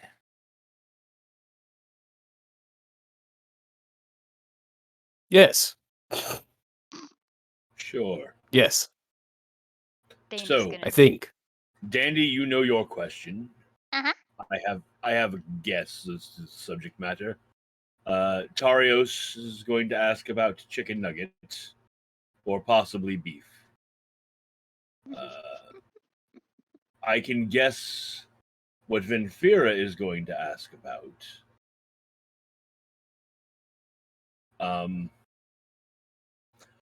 I don't know how this is going to work, but the answers that Venfira gets could inform how I phrase my question. But I don't know that we'll be able to hear it, so I will have my question prepared separately in case we don't get to hear the answer to the other's questions. We That only just got leaves... one question, right? Yes. Each, I believe. Yes, one question each. So, Pants, that just leaves you. Of course I know what I'm going to ask. I wasn't just trying to poll everyone else to see what they were going to ask to make sure that I didn't ask the same thing that they were going to ask, so that we didn't have a circular loop of information. No, of course not. I know exactly what I'm going to ask. Perhaps I could make a suggestion. I also have a suggestion. Sure, we'll open it up to the proverbial audience. What do you think I should actually- ask? Oh wait, no, I don't know about that. Is correct. Never mind. Yes, Pence. Perhaps you should ask about the location or a description of the key to Angramora. Oh, same page. I mean, after all, you are meant to be the key's protector, and yet we have no idea what or where the key is. Out of True. question. Out of question, character. Do these characters know that about the Nighthawk guy dude's journals and multiple pieces, and that we need to find the multiple pieces? It's the other characters to know that. See, this is why I Right. ask. We do know that there are other This that is Mordred Nighthawk. Yeah. Sorry, say that again, Tier. I said you know there's multiple pieces, but you do not know where. So we know that there's multiple I pieces. thought we were just don't know told where. by what's her name? Starts with an S. Shava? Emerald Shava. Shava. That we were told by Shava that she thinks one of the pieces is in the Minotaur Kingdom, and Tarios was like, "Nope, not going after that one." And that's my recollection. We also had more important things to do. And we were going to the Waste first, and we said, well, maybe we'll go to the Minotaur Kingdom next after the Waste. I don't remember that. I'll have to check my notes, but for now we'll let it stand. So yeah, you know there's one in the Minotaur Kingdom. While you guys are discussing, Ven is just standing with her back to all of you. Just I'm standing good. quietly. But I'm we gonna- don't know why we would need any of the other journal pieces. This one told us what we needed to know when it spoke to me. Never mind that. Shit. Yeah, we don't know about the sword or the pieces. We just know that we have a third of the journal and that there are two other thirds out there. And maybe it might have information that's useful, but about Angramora and the Nightmare Realm, but we don't know that it's necessarily important to us to find it. All right. Get ready for some improv here. You ain't gonna be ready for my question. I improv most of this shit, so it's okay. At this time, Hummingbird will return, holding a lit candle. She will look at you all. To reach the Well of Tears, you must pass through the dragon's graveyard. No weapons are allowed. 2 hooded druids will come with a chest. Opening the chest, please. On my honor, on my life, your weapons will be safe.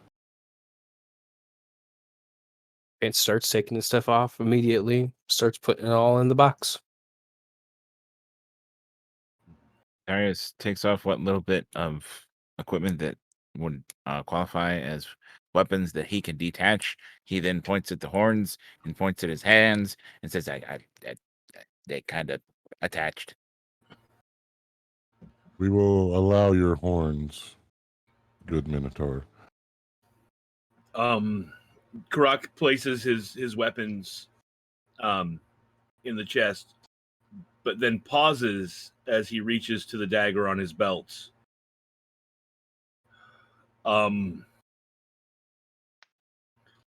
This is really ceremonial.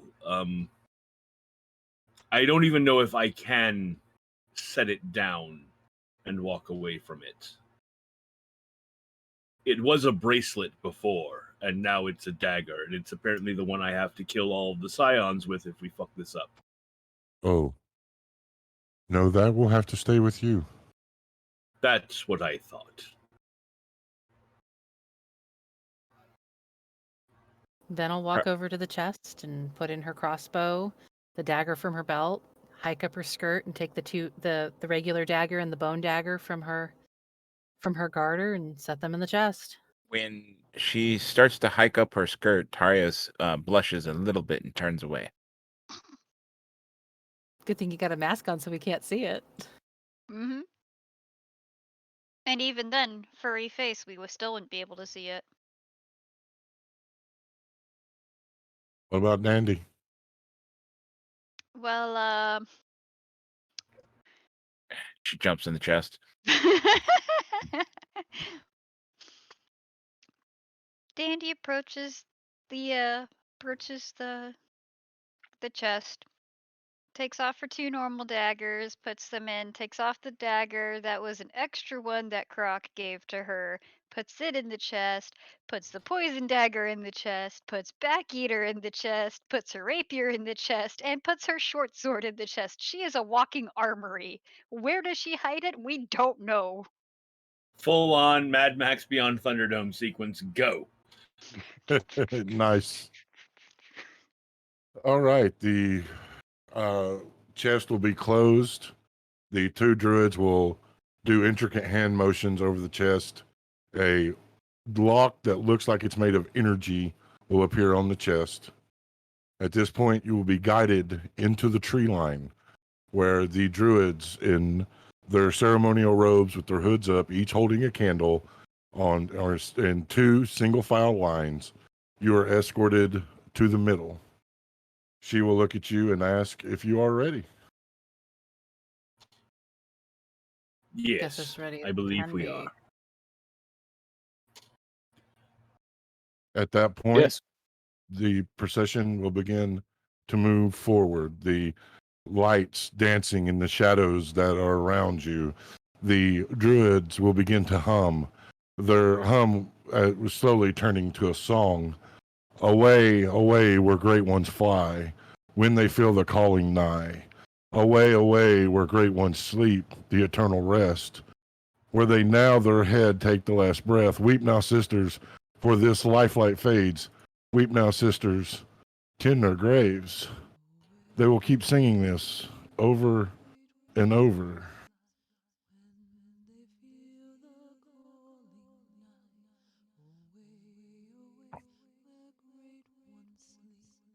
Their mournful singing will mingle with the howling of the wastelands, the somber mood settling over them as familiar as they would go deeper into the woods, the song growing louder, the candles beginning to glow a pale blue. Fighting against the shadows of the weeping wasteland, the bluish light fading, almost seeming to be devoured at moments, and then others sparking brightly to life. The air about you all will begin to shiver, the veil between this realm and the graveyard parting. Countless, the stark white of the skeletons of these large noble beasts lying in final repose, contrasted against the timber and green of the forest. The grass here well manicured with flowers arranged near each corpse with care and purpose. Soft chimes made from bones play somber dirges. Copper incense braziers surrounding the bones etched and enameled in perfect detail with the image of the dragon's living form, the fierce reds, majestic golds, savage blacks. They are all here and they are all welcome. The thick smoke carrying sweet and amber fragrance. At the mouth of each will be a stone, a platform, careful hand-embossed designs of the woodlands, of the forest, of the weeping waste. As you pass, other sisters are kneeling in prayer and shedding tears, filled with true bereavement for the great creatures gone from this world. As you move further in, the procession will fall silent as great bells ring, seeming to emanate from nowhere, cold and sorrowful, refusing to bring warmth like those sister bells in towns and cities. This is the dragon's graveyard, older than time, more beautiful than any poet's verse or bardic song. I need everyone to please make a perception check.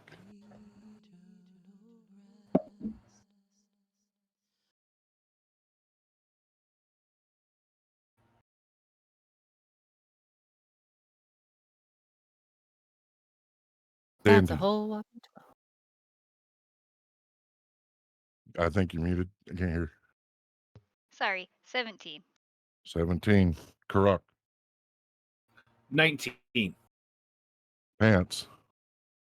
14. Tarios. 15. Vanfira.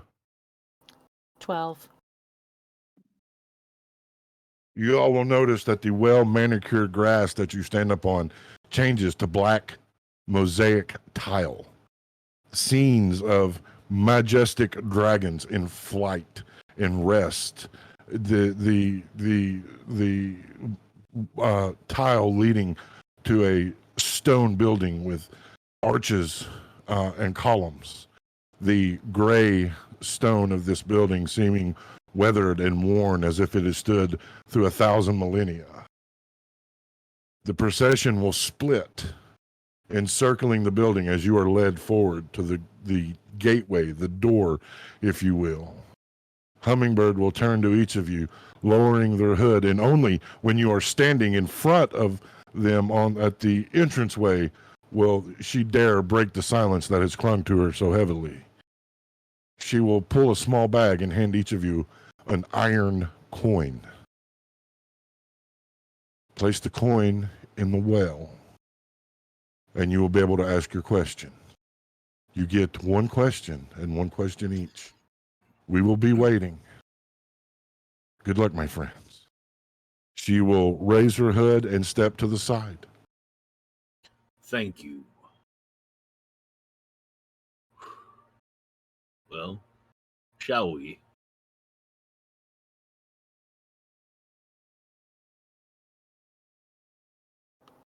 Ven's gonna kind of pause and look at Hummingbird. Did you say Hummingbird's an elf? Yes. She's going to speak to her in Elvish. Okay. Everyone, please earmuff.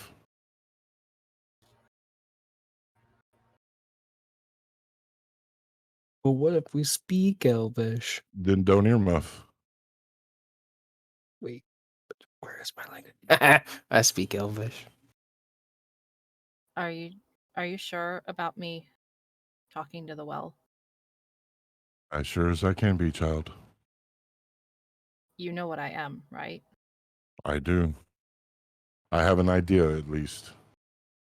The well has never rejected anyone, so we can only hope. All right. She'll turn and rejoin the others.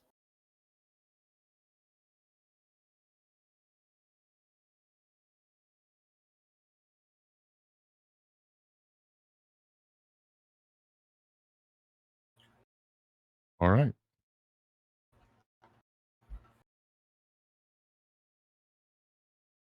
What are you doing?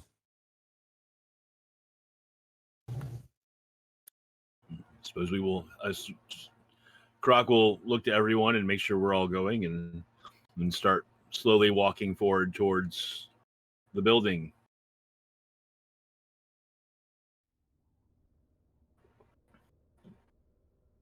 Is everyone entering? Yes. Mm-hmm. Ven will probably follow in last. Okay. As the last of you cross the threshold, you will notice that this is deceptive or magic at play. For the interior of this building is grand and majestic. High vaulted ceilings, large columns rising 10, 15 feet into the air. You will hear doors shut behind you. Turning to look, you will see that the wall is solid. There in the center of this room, surrounded by more of those black mosaic tiles of dragons in their life, in the wild, as it were, you will see a crystal-like statue of a celestial being kneeling, its head down, its wings high, holding a large bowl with a thick black liquid.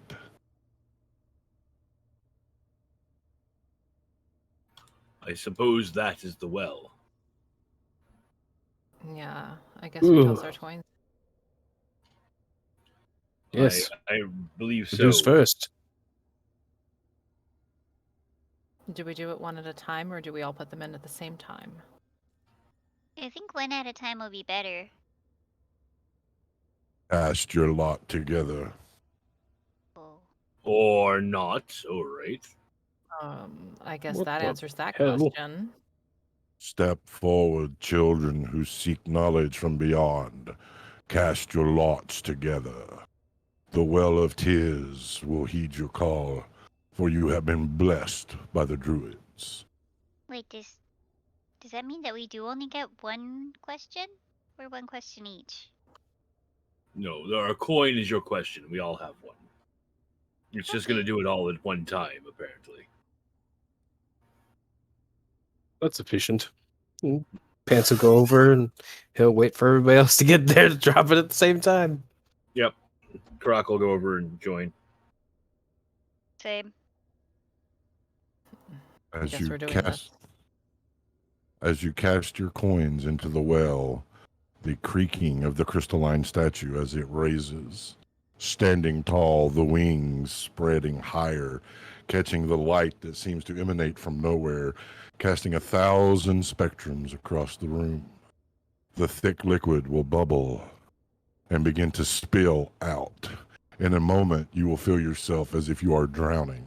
At least some of you will, being pulled deep into the murk until you find yourself standing, floating, as it were, in shadow.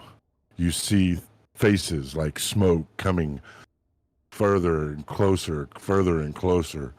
You are standing between the veil of worlds, and then their figure will appear, a figure of a known entity. You'll see Antivar.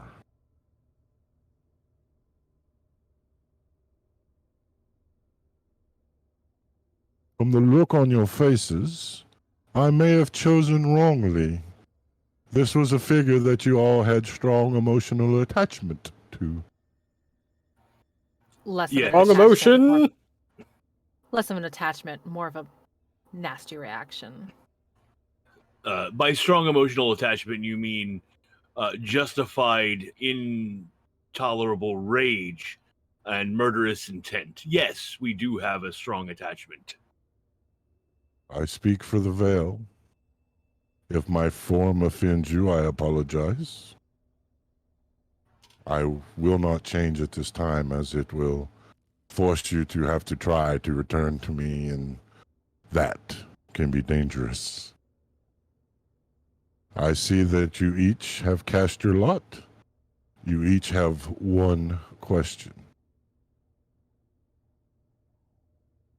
He will look to you, Dandy. I'm going to ask everyone to please earmuff at this time, except for Dandy.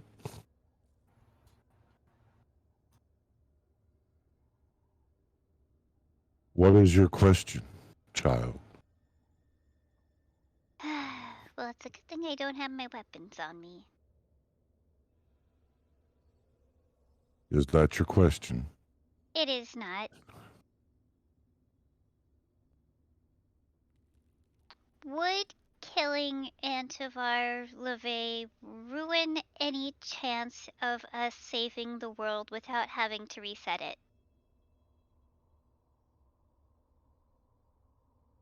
No. He is not a pawn in this game. All right, awesome. Thank you. That is your question then. Yes. Thank you. You may.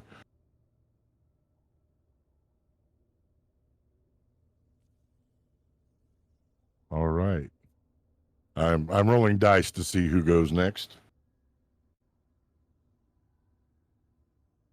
That is fitting. Everyone but Karak, please. Earmuff.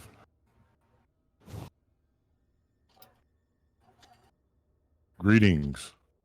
Please Greetings. ask your question.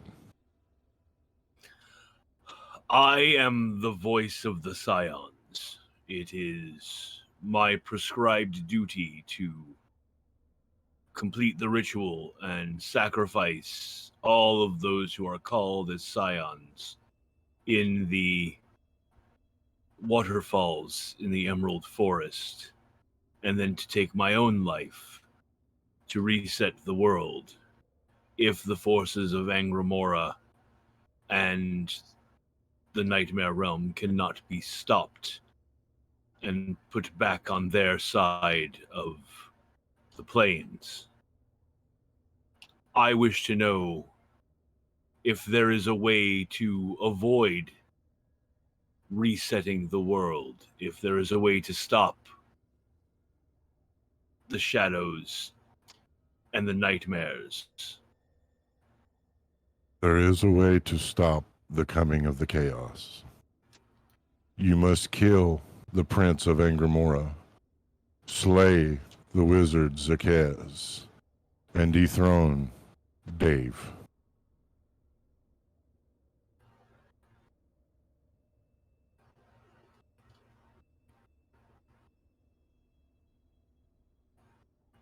It was kill the Prince of Angramora, kill Zakez? Yes, and dethrone Dave. So 2 deaths and a dethronement. Got it.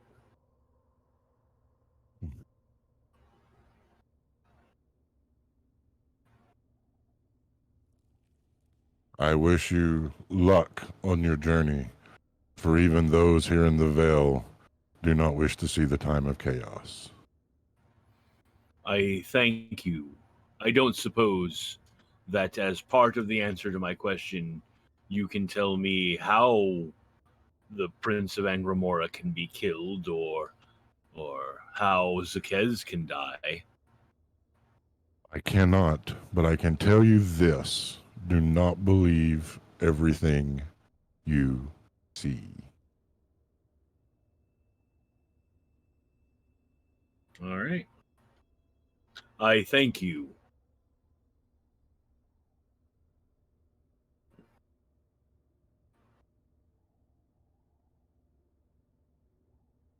All right, gonna roll to see who goes next. All right, everyone but Tarios, please earmuff.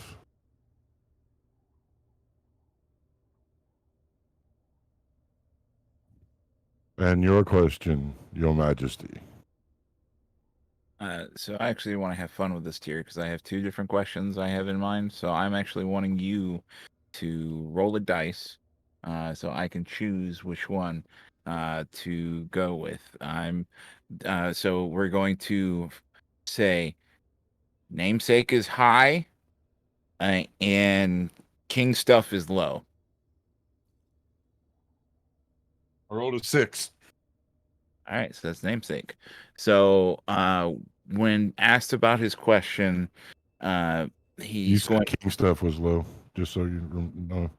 You said namesake was high, king stuff was low. And you said you rolled a 6. I rolled a right? 6. That's high, right? No, that's on a D20. Oh, okay, shit, okay.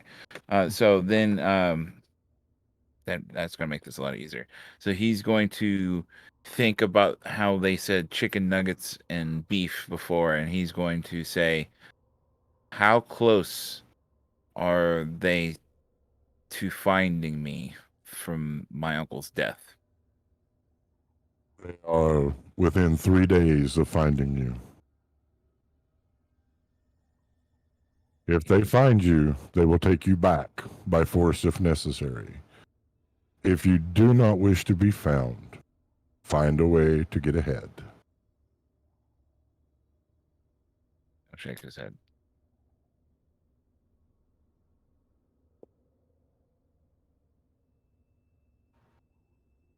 All right. 2 left. All right, everybody but Pants.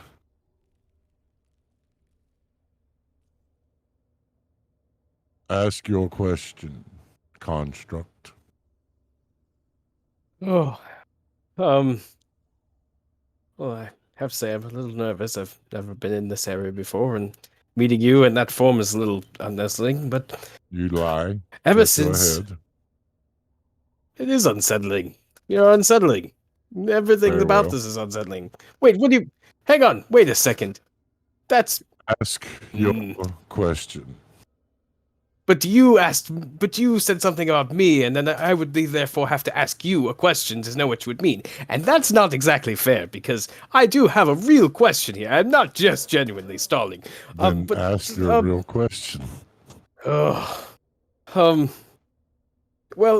so then, if you're an all-knowing being, you know that there's only one question that I want answered, and it's really, hopefully, longer. Hopefully, I've not built it up in my head, but I need the long explanation of what I am, who I am, and what it all means.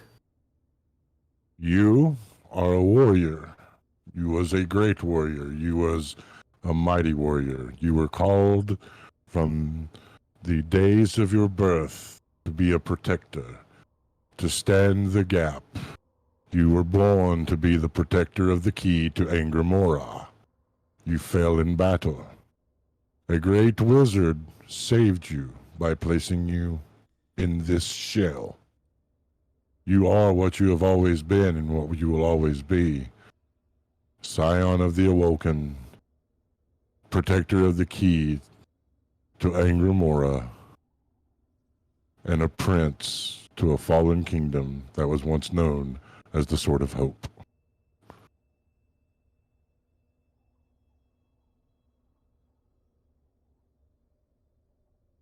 What? What? That is your question.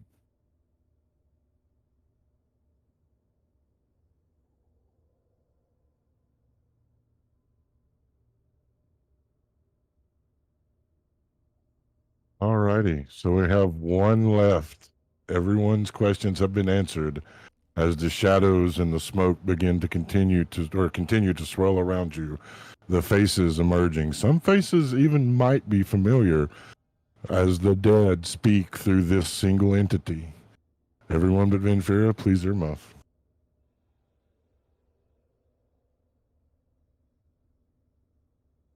Well, Your question. how do you ask someone who or what you are? So I guess that's my question. Who or what the fuck am I? It is the intent of the question, not the verbiage, that I interpret. You will see the shadows and the smoke fade a little, and you'll see a familiar face. A face that has tormented you for so long. A bully from your hometown. This is a delicate, well, it is a description or an explanation, if you will. You do not remember what happened when you got your magic, do you? No, I don't. You were in the woods. There was a wounded wolf. That was Gangriella, the queen of Angramora. This individual is the one that had wounded the wolf as she came out on her ritualistic sojourn to see the world. It was as you approached that you never heard the arrow fly, never felt its pain as he struck you down as well. Gangriella, in the last of her power, bestowed upon you magic of the shadowed realms so that you might live. He is such a little shit. You carry with you power that once is tapped will be great. Use it wisely. But wait, I don't. Shit, I don't have another question, do I? You do not. And you can't tell me anything more, can you? That is all I can tell. Doesn't really answer my question.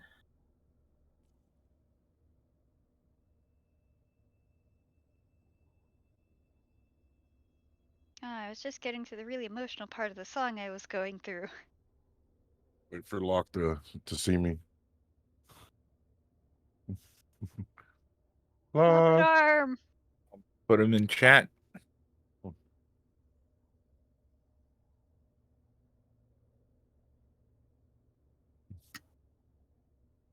Do your best impression of a wacky inflatable arm flailing tube man.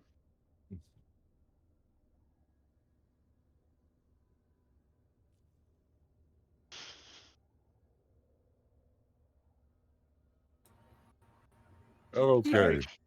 No, you're good. I figured it was going to be a long one. I stopped looking. The creature will look at you all. I cannot answer any more questions. But like I said, those of us in the Veil do not wish to see the time of chaos come to fruition. So I will give you some advice. You are possessing part of a weapon. A powerful weapon indeed. You have the spirit of hope within you. That can be channeled greatly.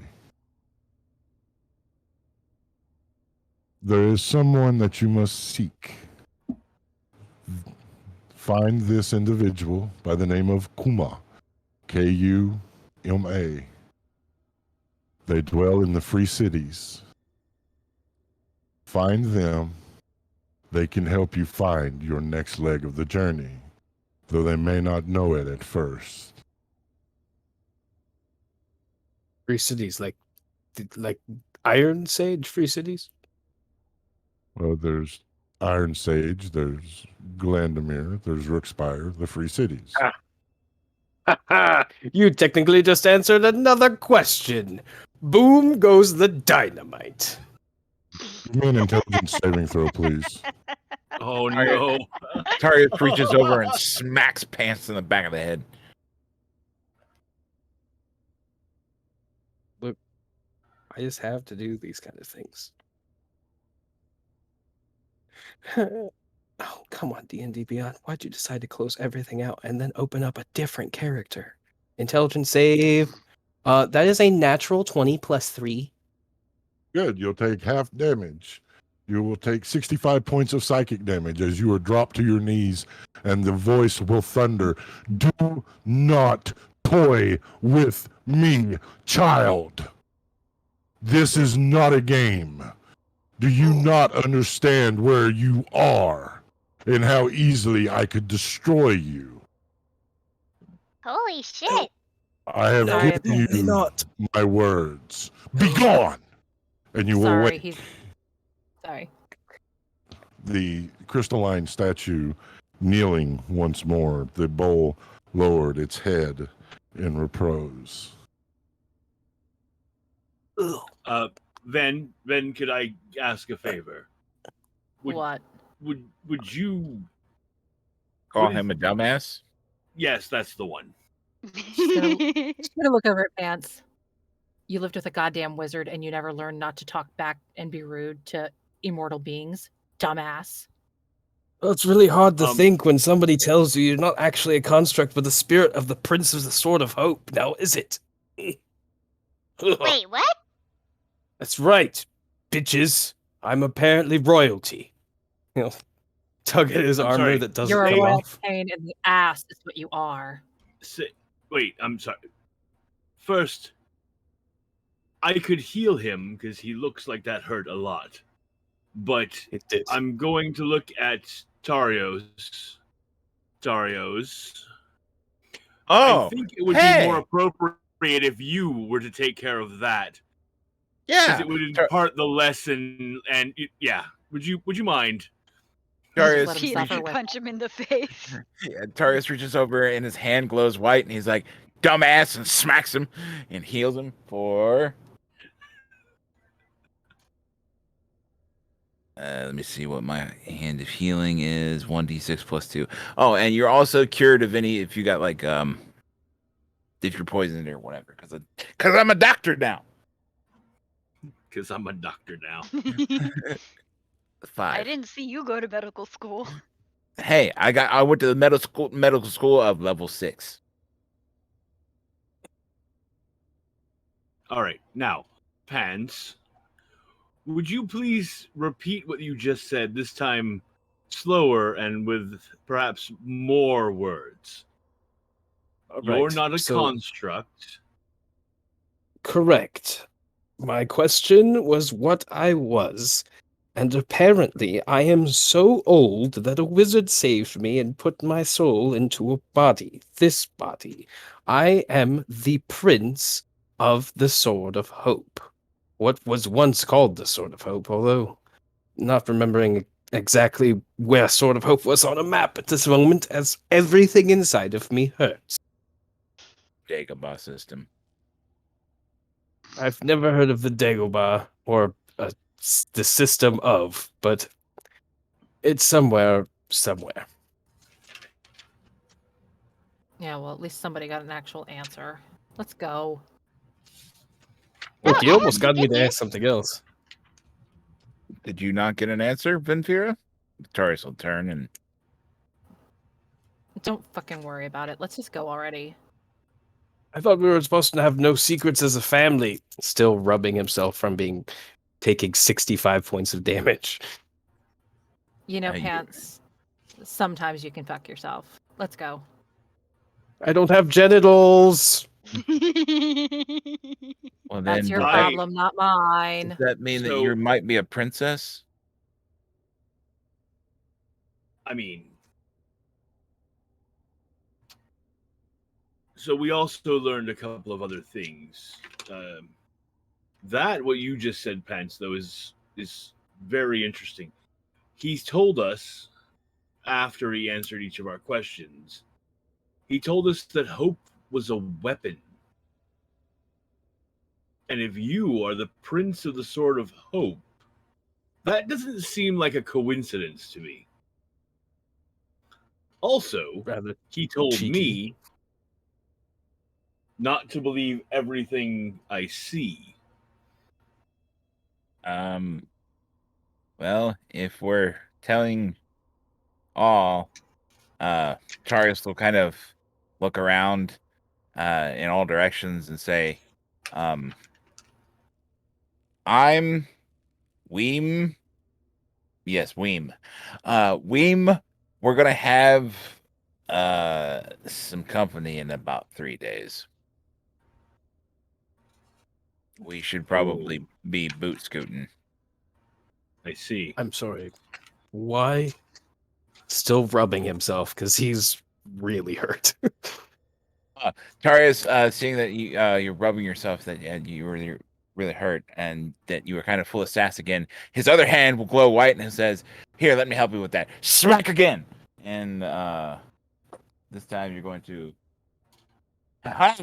max healing, 8 damage, 8 healing, and well, the whole beef chicken nugget things.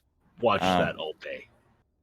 The whole beef chicken nugget things. That's actually you're not the only royalty, Your Highness. He will curtsy in front of Pants. So my uncle was the king. He's dead now. And 3 days, those are going to be the guys that are either wanting to take me back to rule, which, highly doubt it, or they're going to try to come kill me. So all right. Well- then. Why wouldn't you Well, want to be king? do you have any idea how much responsibility that is? And besides, Yes. present company excluded. But besides, there's a lot of paperwork being king, and I don't like paperwork. Yes, but also that puts you in a position of power, and that also gives us access to resources, such as traveling literally anywhere. Hasn't stopped us On now someone having- else's dime. With an army. We would have an army, Tarios.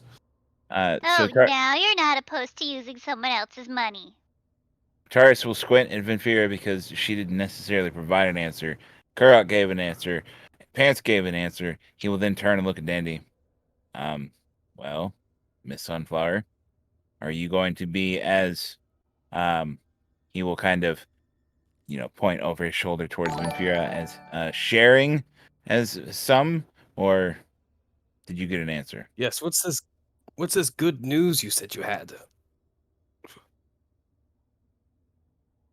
She's just gonna beam brightly at them and go, Antivirus, free game!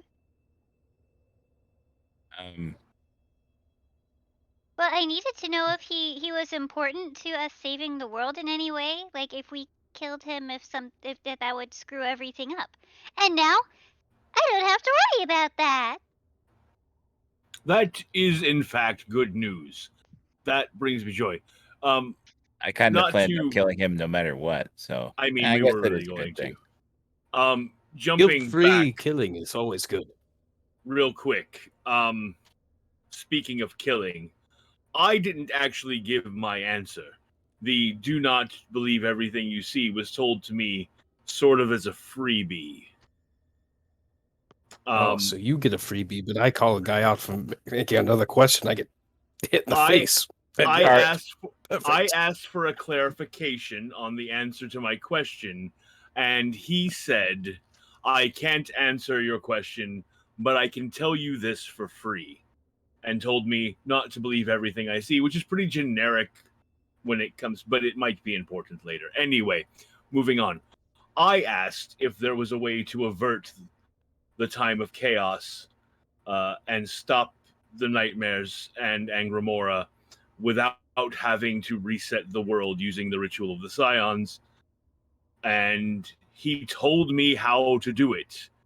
Kind of. He told me what needs to be done. He didn't tell me how to do it, but Is this another yeah. 12-step process, but this time it doesn't end up in people dead? No. It's a 3-step process, and it involves 2 murders. Tack on the 3 free guilt-free murder, and we call that a saving the world. Wait, that still ends up with who are these dead people? Oh, we have to kill the Prince of Angramora. And we have to kill Zakez. And we have to dethrone Dave. Oh, that's it. Shit. What hell? Yeah. I do that on Tuesday. Oh, Dave. Yeah. It is one of the many names of the god of many masks. Most call him Death. Wait, we have to dethrone Death? Yes. Darius lets out a long sigh. You have to dethrone the god of death, not death himself, children. You'll hear the voice as you hear boots on stone with the sound of like a walking stick. You will see Dungeon Master? a man. No. You will see a man dressed in fine purple clothing, walking with a scythe. There's a difference between the god of death and the form of death. You're not here for one of us, I hope. I'm here And because you I are- do not wish to see the time of chaos. Yes, who I am. He is inevitability. Yes, he's not Jeffrey, the polymeristic water stone maker from Jeeves. Exactly. I'm gonna say your name is Jeff. I am nameless. His name is Last Minute Things. Good to meet you, Nameless. I'm Pants. At least now that's probably the question I should have asked was what my actual name is, but Well, we now know how to find out your missing name. We just have to Oh, that's find true. the records of the line of royalty from the Sword of Hope.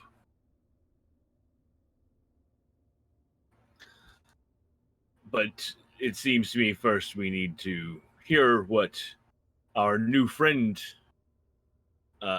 has to say, because I'm sure that the form of the inevitable end has not come to just wish us well and tell us to good luck. I'm sure there is a greater purpose in your visit, if you're not here to just take one of us.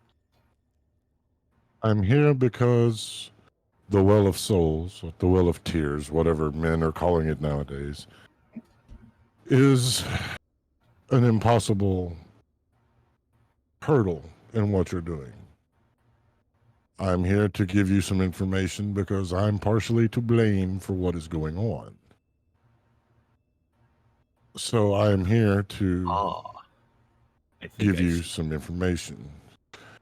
You see, long ago, when it was long ago, and this our world was much newer, in a time that memory has forgot and legend has born, there was a woman with child. The child was the last bloodline of the celestial angels that guarded the special places. I tricked that woman and took her child to raise as my own, because no mortal woman could ever hope to harness or channel the power of such a creature. Unfortunately, as he grew, he became hungry for power, and, well, Dave became Dave. But he can be killed. Anything that lives can die. But there's pieces of information that you each need, or some of you need. He will look to you, Venfira. You carry the power of the Queen of Angramora. But you are not the Queen of Angramora. You are her handmaiden. And when the time comes, and you will know when that time is, you will bring her back to this world so she may sit her throne. That is what you are. That is who you are. This form that you encapsulate now will be yours until we meet again. There is no undoing this power from Angramora. It was in you from birth. Gangriella simply unlocked it and allowed you to become one of her disciples. That does not mean that you are evil, nor does it mean you are good. You simply are, and the path you choose is your path. Well, that's more of a fucking answer than I got from that damn well. Again, the well is an impossible hurdle. You, little one, your parents live. What? Your parents are alive. It is important that you know this and know this to be true.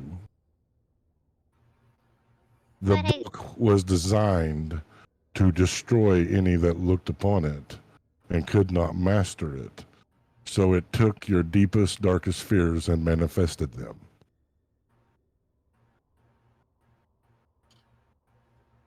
Do you know where they are? I do, but I cannot tell you because I am not to intervene with certain things that must happen. Construct. That makes two people who called me that today. I'm sorry, Pants. Is that better? Unless you know my actual name, I guess we'll just stick with Construct. I'm like Tarius raises his hand and it starts to glow white. You gonna try to trick another one? Your name is Akatosh. Gesundheit? You will find this name and its meaning soon enough. But until then, he will point to Tarios. You must protect the key to Angramora. Tarius like looks around like, you saying I'm the key?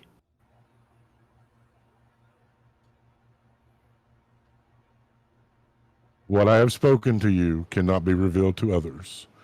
You cannot tell them that I came to you.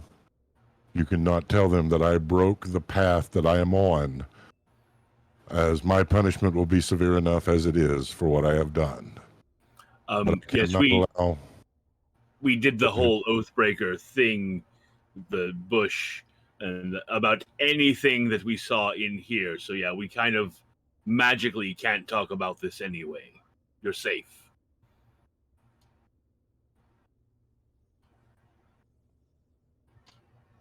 Very well.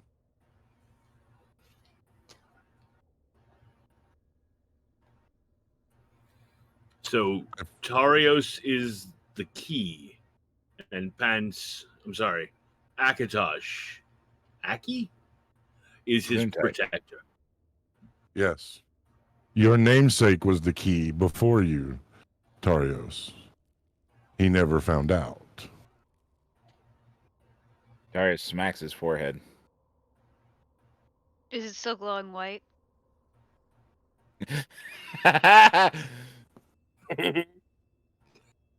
Okay, so not to press our luck because you're being very kind to us right now, but Tarios is the key, and we know that the Prince of Angramora wishes to get the key to unlock the gates. Yes.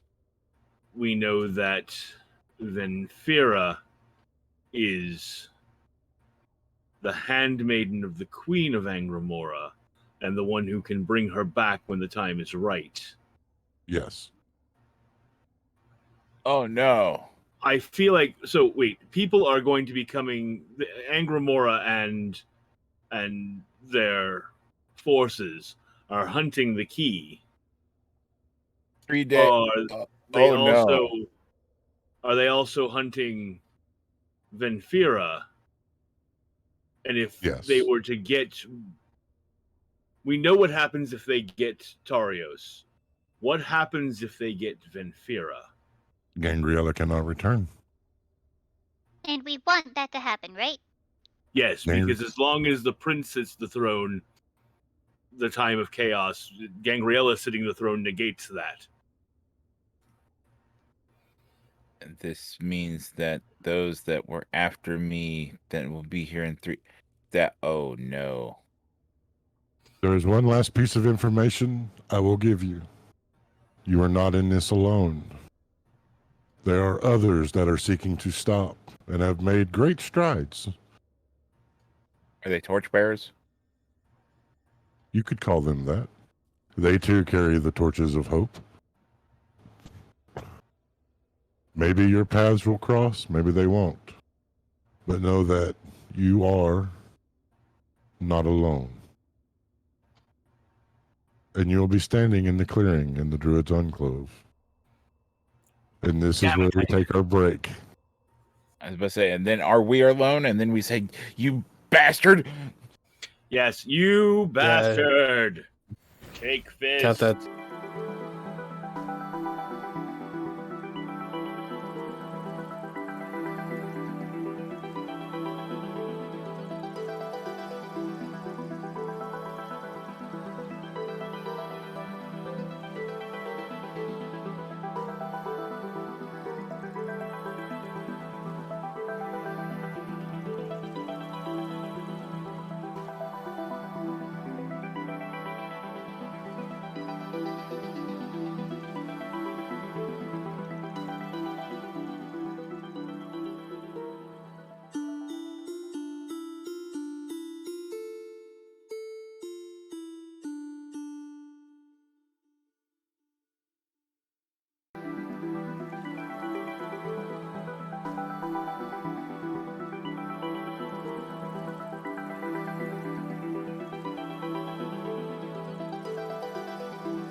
Welcome back.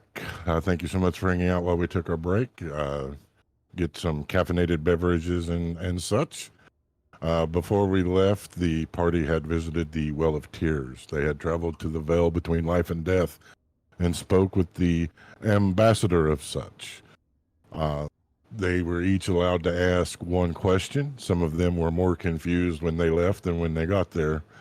So the actual entity of death, the taker of souls, the what was it you called him, Locke? The last minute Last minute things. the last minute things arrived to set the record straight because they knew the Well of Tears was an impossible hurdle. It was meant to leave you confused. Sharing information that Pants had a real name once upon a time, the name of Akatosh, the prince of the fallen kingdom, the Sword of Hope. That Dandy's parents were alive, and somehow this information was important. That Venfira was the handmaiden to Gangriella, and Gangriella had used her magic to save both their lives when the bully Albert Crom had killed the wolf and Venfira, and that Tarios not only is the heir to the Minotaur Kingdom throne, but he is the key to the Angramore of the Shadowed Dreaming. At the end of the conversation, they found themselves once more in a clearing. And this is where we resume. You all are standing there, the sun slowly rising above the tree line, casting scattered illuminations on the ground as it comes through the canopy. You are alone for now. The chest that you had placed your weapons in is there, the lock gone. What would you like to do? Dandy's gonna get her weapons back. Arya stands in Pants line, gonna go over and waiting. same. Yes, I will collect my things. Shing, shing, shing, shing, shing, shing. Okay. Yeah, Ven will go get her daggers and her crossbow. So when Tarius finishes getting his stuff on, he'll look at Dandy and be like, "It looks like you got that dagger in that one spot that you mismatched the sheets." It doesn't matter. I know where everything is. Ben is just kind of standing there looking at the bone dagger. Oh, All right then. Seeing her hold the bone dagger, Tarius will shield his eyes and turn away.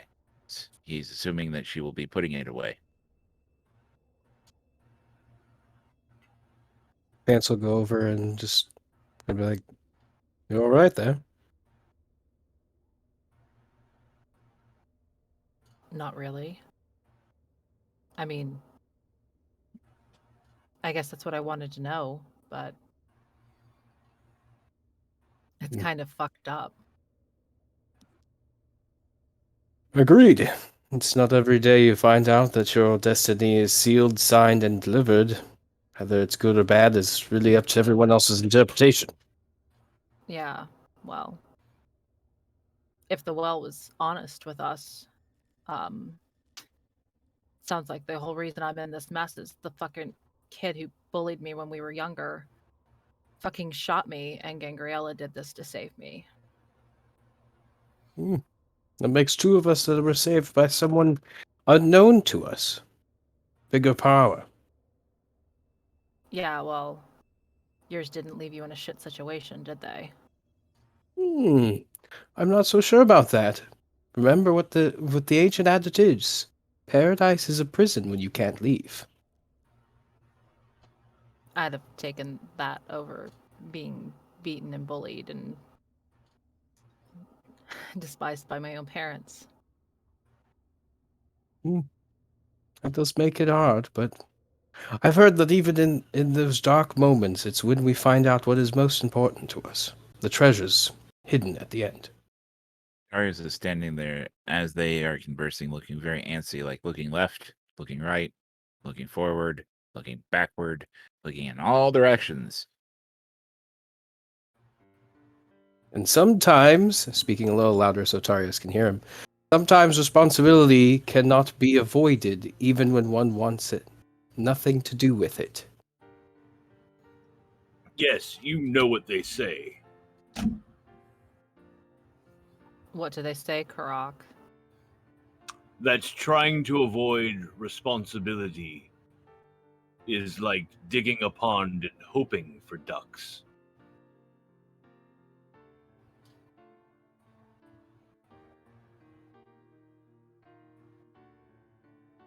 Darius just stares at Karak blank. What the duck are you talking about? Perhaps it loses something in the translation.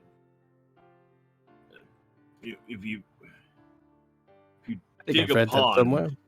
and you just hope that the ducks come, it's like avoiding responsibility and hoping that the things that need to happen just happen.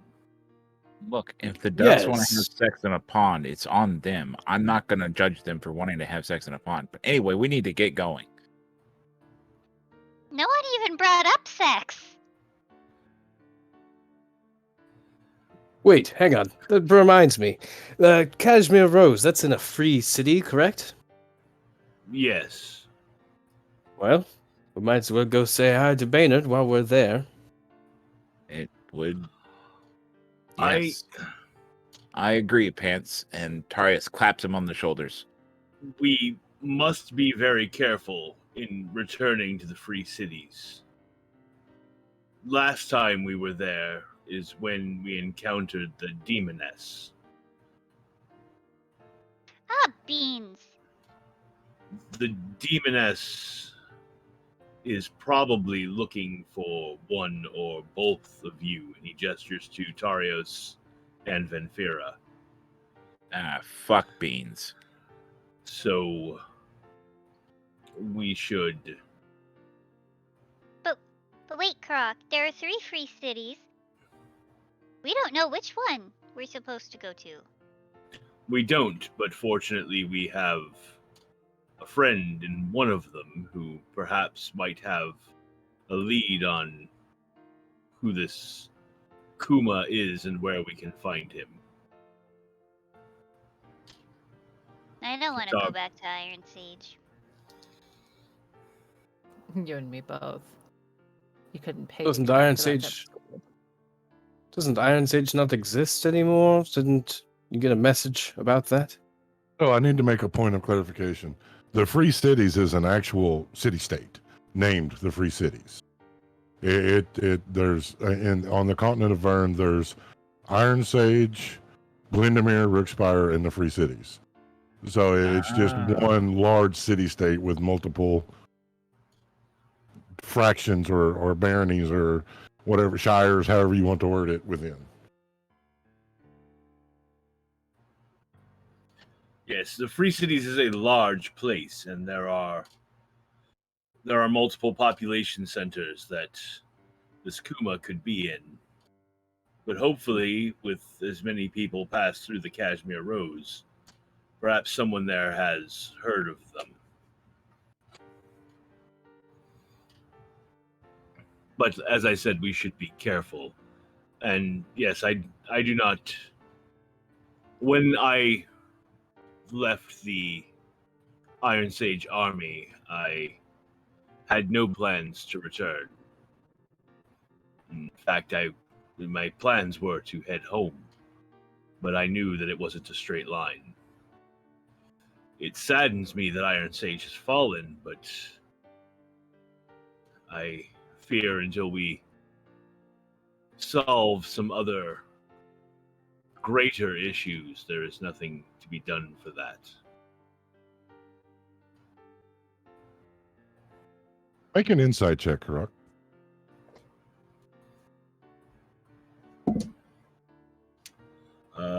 That is a 15 that I rolled, and my insight is +7, so that's 22. It will dawn on you. Iron Sage has fallen. That means that you are no longer fugitives of Iron Sage. Yes.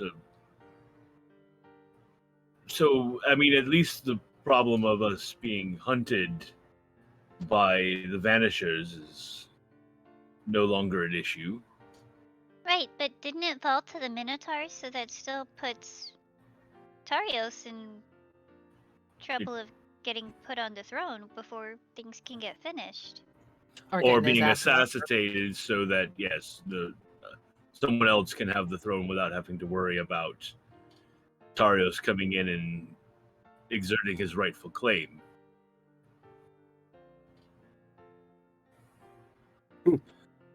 So being that close to the Free City, being in the Free Cities that close to Iron Sage, that is another danger we must be wary of.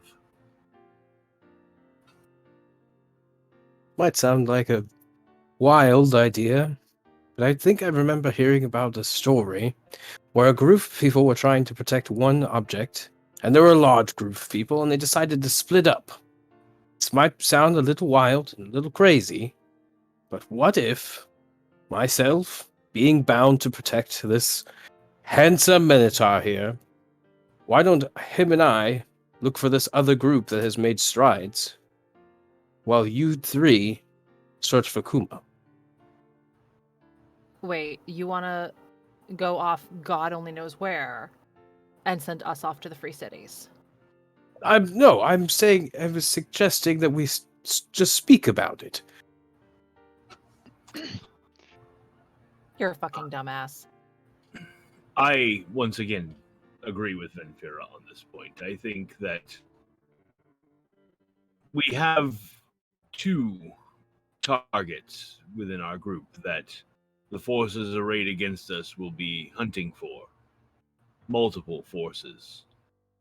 Splitting up only weakens us in our ability to defend both of them. And while it may make travel easier, if we come under attack from any of those who are hunting us, it will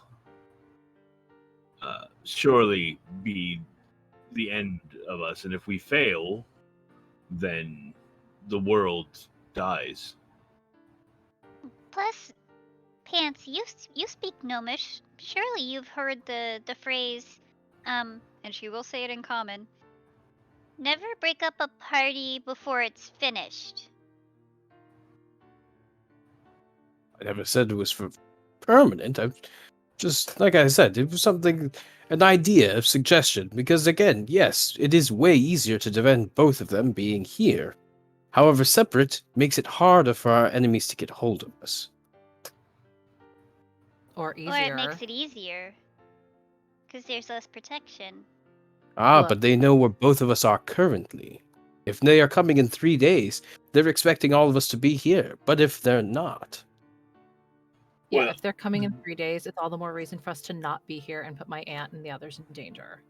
Plus, you got killed by a rat. Yeah, seriously, I dude. didn't get killed by a rat. I merely was unconscious. It's fine.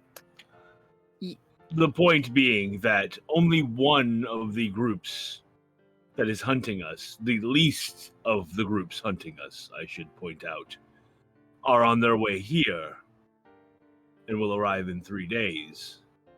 If either of the other groups hunting us, if the Nightmare Realm and its emissaries should find us, or if Angramora and its emissaries should find us, and we are not all together, then we have no hope of standing against them. I don't think you caught the heaviness of my oh no's earlier. I think the ones that are after me might fall into double duty on some of those that are after us. I think they might be swinging in both parties. You think your uncle might have aligned himself, or not your uncle, whoever has replaced your uncle upon the throne, might have aligned themselves with Angramora or with the Nightmare Realm to gain power. Why else would they make Iron Sage fall? Why else would they invade? We had a peace treaty going on. Everything was fine. I mean, it is a rather substantial coincidence that two nations, two of the largest military nations on the planet, were both victims of regicide and then went to war with each other. It Almost seems orchestrated. It's almost as rare as having two princes in the same party. He'll look over at Pants. Hansel nod, then speak. At this moment, I think it's better just to call it what it is.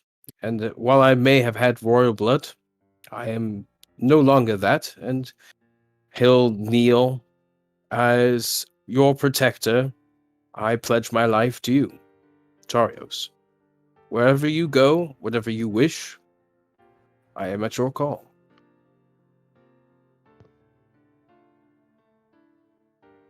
Tarius will reach down and pull you up and say, none of that. Come on now.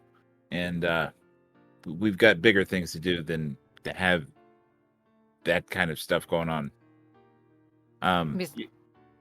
Whatever you say, sir.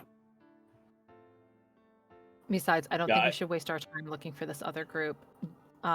Death said that we might find them, or they might find us, or we may never see each other. So let them do their thing. We've got our own shit to deal with. I mean, yes, it's obvious they have been making strides. I suspect that the Scions being awakened has something to do with them. Otherwise, Pants and Dandy would not have known they were Scions. They have been activated somehow. Are you sure you didn't do it? I mean, I didn't do anything. The moment that they became a Scion of Awakening and a Scion of Oblivion, the dagger appeared in my hand. There's nothing I did. It was a response to their activation. Whatever. I think we should get going. We should. We should probably take a night to rest and head out fresh in the morning. And I'm sure that transportation from here, perhaps the druids have some means of helping us get to the free cities. We do. The voice of Hummingbird will come. You are welcome to spend the night. You are welcome to rest here knowing that the forces of the nightmares and the forces of the shadows cannot breach us as you have restored the wards. Wherever you wish to go, we will find a way to make that happen. We will give you supplies. We will give you our blessing. For apparently all our lives are in your hopefully capable hands. As she says that all of our lives are in our hands, Karak looks down at the dagger on his belt and then casts his eyes away from it, not wanting to think about it. Hansel lean over to Tarios. Sir, if I may, slightly leave you with these capable hands for the evening. I wish to seek more information from the Druids' libraries. I don't have libraries. Do you have anyone that speaks of all of the knowledge that the Druids know of this world and its beyond, informing of it? We forsake that long ago. After the great darkness came and the forest was dying, we discovered that life is too precious to live in the past, so we live in the moment.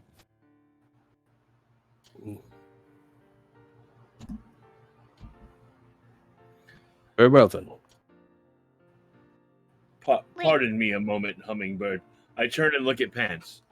Pants, could you just go back to having whatever the weird bromance you and Tarios had and form your protector relationship through that? This whole Sir thing is just weird. Tarios nods.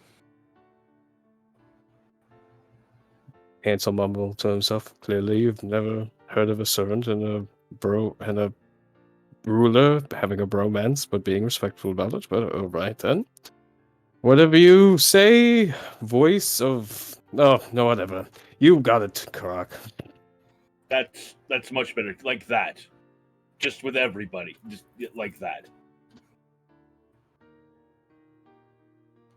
My circuits are crossed from today. I need rest. Does this mean that we'll miss the big moon thing? It will. Aww. She'll cheer herself up with some candy bacon from one of her pouches. Arius slides next to her when he sees the candy bacon, and he kind of like he makes the motion of, "Can I have a piece?" She will share. The coming festivities are tomorrow night, and if what I heard is true, that within 3 days' time, your kindred will be here. I must ask that we have you out of here before then. I do apologize. We can get you to the free cities. You just need to let us know where in the free cities you wish to go. She will pull a piece of parchment from her robes and hand it to you, Karak. You said you had friends. This will allow you to speak with one of them. Oh, well, that could be very handy. I assume this is a scroll of sending. All right. Just because I don't remember what I've done on which character, I don't remember his Karak. Would Karak know the limitations on a scroll of sending? Would he know Yes. the 25 words? Yes. All right. Give me 2 seconds. You guys can continue to talk amongst yourselves for a minute while I figure out the message. Do you need anything to write with? Because Dandy still has the forgery kit. Yes, a quill and parchment would be useful. She'll just hand you the forgery kit. Everyone, we're still standing in a clearing, might I remember? Might we go back to some lodgings and prepare for the evening? Yeah, I'm kind of tired. Y'all are, while Karak is forming his message, y'all will be led to a small wooden structure, much like the barracks in the Emerald Forest, but this is more rustic, made of all natural materials in their raw form instead of being refined. You will see one of the beds has the carving. Alturius was here. As you all are brought food, wine, water, and ale. Tarius will the bed that has Altarius was here is going to be the one that he plops down on. And he's just like staring at the carving. It is very large. It is like this big. Like Pencil kind of walk over and see that Saros is doing this. See the name. So that's who your namesake is then? Yeah, it's a story that I don't even fully grasp myself, but I was chosen to don the mantle of mercy. He taps the plague doctor mask, and it's been crazy. Heavy is the face that wears the mask. Yes. Ven is gonna go to a bed kind of away from everybody and lay with her back to them, facing a wall. Okay. Dandy will approach Ven, but not get too close, because, personal space. Dandy respects that. Do you want to be alone right now? I don't even know. Well, if you want to talk, I'm here. It's just a lot to process. I mean, I wanted to know, and now I'm like, Not really sure how I feel about it. I kind of understand.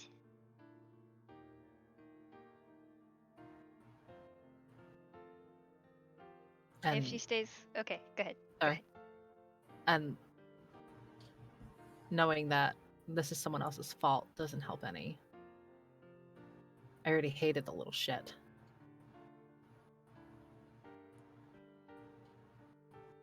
Sorry. You don't You have gotta- to apologize.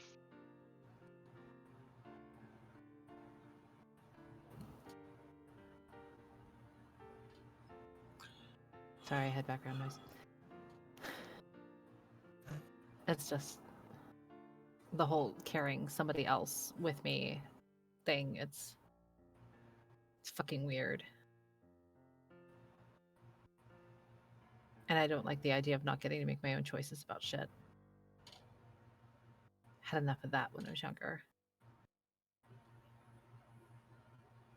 But hey, your parents are alive. That's good news.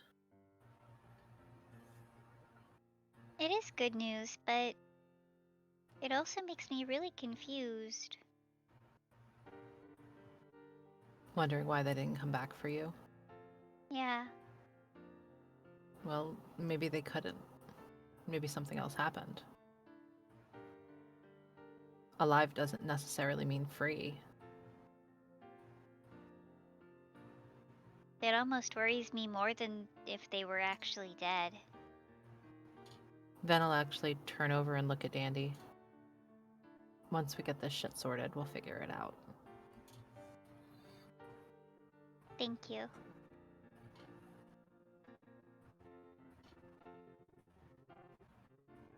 I think I've got it. By Jove, I think he's got it. Also, and I just want I'm to say, sorry, I just wanted to give a shout out to Dead Icy Gamer for the raid. Thank you, Rager Metal. We appreciate it. So, before I do the sending, I'm sorry, I wasn't trying to eavesdrop, but I did overhear some of that. This Albert person, he is still alive, yes? As far as I know.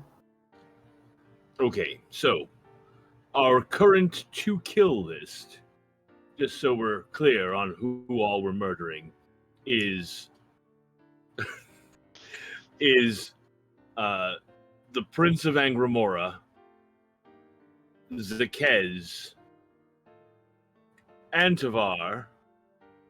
Even if he didn't murder your parents, he's still a shit, and we're going to murder him back. This almost killed Albert me. fellow who killed Venfiro once upon a time. And whoever the fuck is running the Minotaur Kingdom now, because they're probably aligned with the Shadows or with the Nightmare Realm. Either way. I'll figure out the problem. I'll figure out the problem with Albert at some point. Last time I saw him, he was pissing his pants, screaming at everybody that I was a monster because I hit him with some goddamn frost. Big fucking baby. I mean, we're still going to kill him. He's on the list now. There's no taking him off of it. I don't think I'll need much help with him. He's a spoiled little rich boy. I didn't say you need help, but I mean, it's only fair if we make him, shit his pants by looming over him with our immense murder abilities. That I'll take. Dandy could probably kill him by casting manslaughter adjacently to him. Not even homicide, just manslaughter nearby. Darius chuckles. And what a cruel world it would be if this Albert and Antivar ended up being the same person somehow. They're not. Trust me. Okay, so give me a moment. I'm going to send a message to Baynard. Karak will use the scroll to cast the spell. Let him know I need more chocolate pie.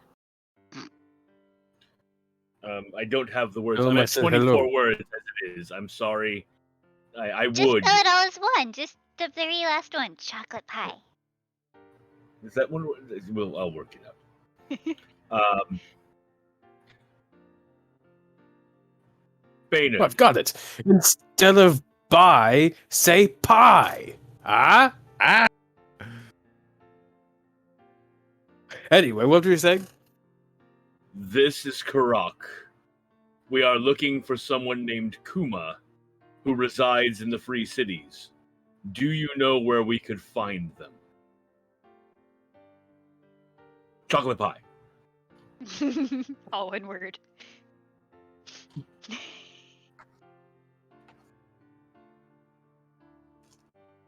We can find anyone we need to find. Get your asses here. Be safe. Minotaurs are marching everywhere. I will have pie. I have good news, Venfira. Baynard says there will be chocolate pie. He also says that he can find anyone we need found. He says that Minotaurs are marching everywhere. He says to get there and to be safe. So we just need the druids to transport us. Well, let's get some sleep and let Hummingbird know where we need to get to. I have an idea. Does it involve little murder? one?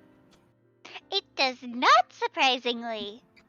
That is the most surprisingly thing I have heard in a day of surprising things. When you say it doesn't involve murder, Tarius will sit up in bed and be like, "What?"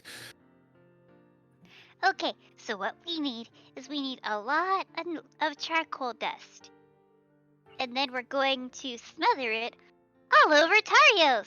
That way his fur is a different color and he's even more in disguise. He then plops back down on the bed and says, "That's some bullshit." We No, could what comes dye out of his you in fur, the morning is bullshit. and then he would be a cow of a different color. Or Personally, I we think could just straight use purple. this. And Pants will pull out the mask that he has not been wearing and since he took it off. Could just use this. Would that even work? Tarius mean- taps the plague doctor tip of the and then and he shakes his head. You could only wear one mask of them on at a time. mask.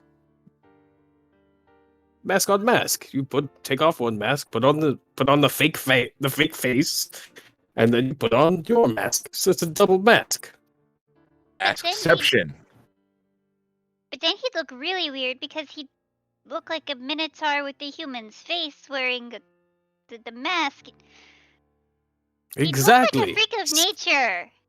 Exactly my point. He will look nothing like he looks like now. Are you sure we shouldn't just dye him purple? I am for that plan. Yeah.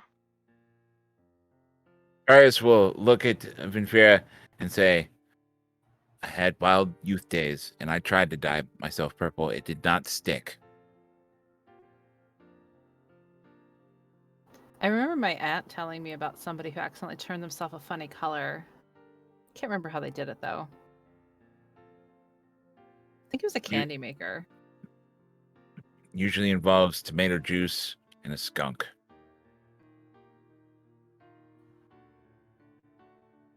I bet the druids could give us a lot of tomato juice. And probably enough skunks we could fill a room with.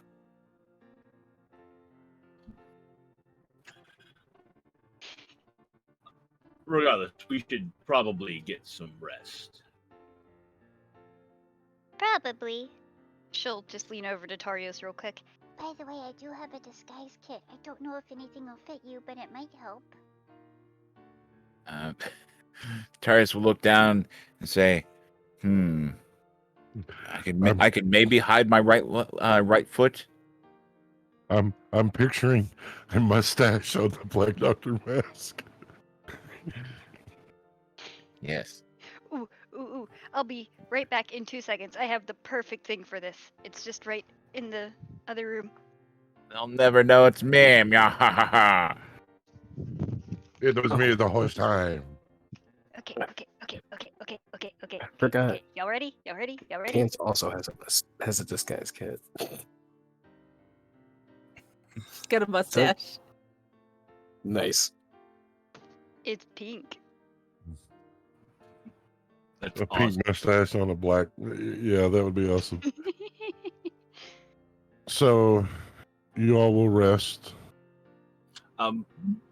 go Karak's ahead. actually not going to rest when the others start to rest. He's going to slip out with he'll get the stove to give him a pot of coffee, and he's going to go see if he can find Kestrel and just sit and talk and have coffee if she's up. Give me an investigation check.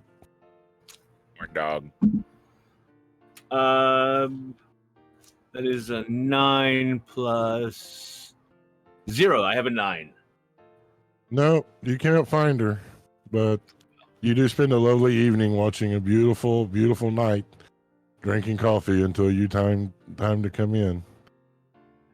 The rest of you take your slumber. Some not so peaceful, perhaps none not so peaceful, with the information that you have garnered. On the next morning, does anybody wish to do anything special before I begin my narration? Ven would go to try and find her aunt to say goodbye, just in case. Give me an investigation check. Okay. Pants would carve underneath the Alterius was here. Pants was too. And after Pants carves that, Tarius goes over and painstakingly says, "So was Tarius." If there are people after us, maybe carving our names into furniture is a bad idea. What'd you get, Ventura? Only an 8. Sorry. Only an 8. No, she can't be found. Even Hummingbird says she's not sure where she's at. But you are given fresh supplies, fresh food, rations. You're each given a standard healing potion. The Hummingbird will ask, where is it that you wish to go?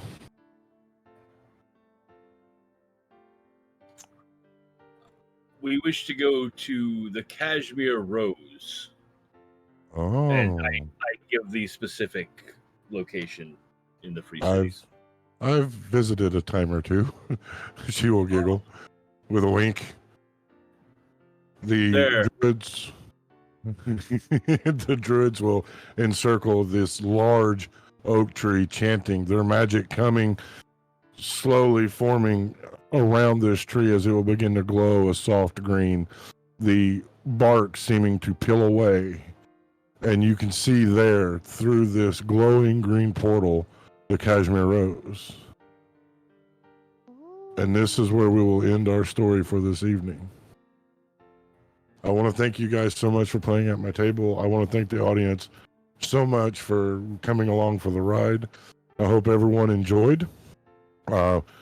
Before we get out of here, Ren, go ahead and tell us about the GoFundMe. So those of you who haven't been with us before or don't follow me on social media, my partner and I are in the process of trying to purchase the land that our little farm is on. And in the course of doing that, we've had to expend all of our savings because closing costs have been 3 times what we initially expected. And in the process of purchasing the farm, we took on animals from the previous owner and ended up with quite a few vet bills as a result. So if you could visit our GoFundMe, I feel like my partner did a really great job explaining all of our long-term plans and vision for the farm. But right now, the biggest thing is getting new fencing in our pastures to keep the animals safe. I've actually had to personally go out and chase a coyote out of our field. It's not fun. But if you could help support us, it would mean the absolute world to me. If you can't support us, please share out our link, get us a little more visibility, get us some help.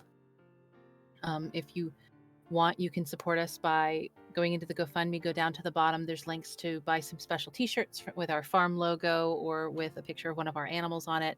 We've got some really cute animals, I'm just saying. But it would mean the world to us to get the help and the support. Thank you. And my crazy, wild castmates have some ideas on an incentive So yeah, I think that's my cue. Guys, if we know it's a big thing, like it's a lot of money that they're looking to raise. So if we can get just over the halfway mark, if we can get to 10 grand on the GoFundMe, then I am going to do the one chip challenge, the Carolina Reaper potato chip challenge, live on stream at the beginning of the game, right after the announcements, right before Tier starts his narration. I'm going to eat a Carolina Reaper potato chip, and you all get to watch me suffer live on stream while I try to play D&D after eating it. And because Ben is a bad influence, we've decided to up the ante on that even more to help encourage you guys to go and donate $5, donate $10, whatever you can to help raise that money up closer to the goal. And if you can't donate, share it out. The more people that see it, the better our chances are. But this is Apollo hot sauce from the Heatness. This is the last dab from season 10 of Hot Ones. I'm going to put a dab of this on that potato chip before I eat it. And after we get to the $10,000 goal, every time that Tier rolls a natural 20 against us, I'm going to do a dab of this on my finger and eat it. So you'll get to watch me suffer continuously, and it will hurt every time Tier rolls a D20. But then if we get to the $15,000 mark, take it away, Ben. But wait, there's more. If we hit the 15,000 mark, that's where I'm going to jump in. Going to do the one chip challenge with Locke at the beginning with the extra dab. But I'm also going to up the ante as well. And whenever there is a Nat 1 that is performed by pretty much anyone in the stream, I'm going to do a dab. Y'all think I'm wild now? Wait till we put in some hot sauce and I'm like 7, 8, 10 deep. You've seen Hot Ones and how crazy they get. We get to play D&D after eating just the shenanigans. Just wait.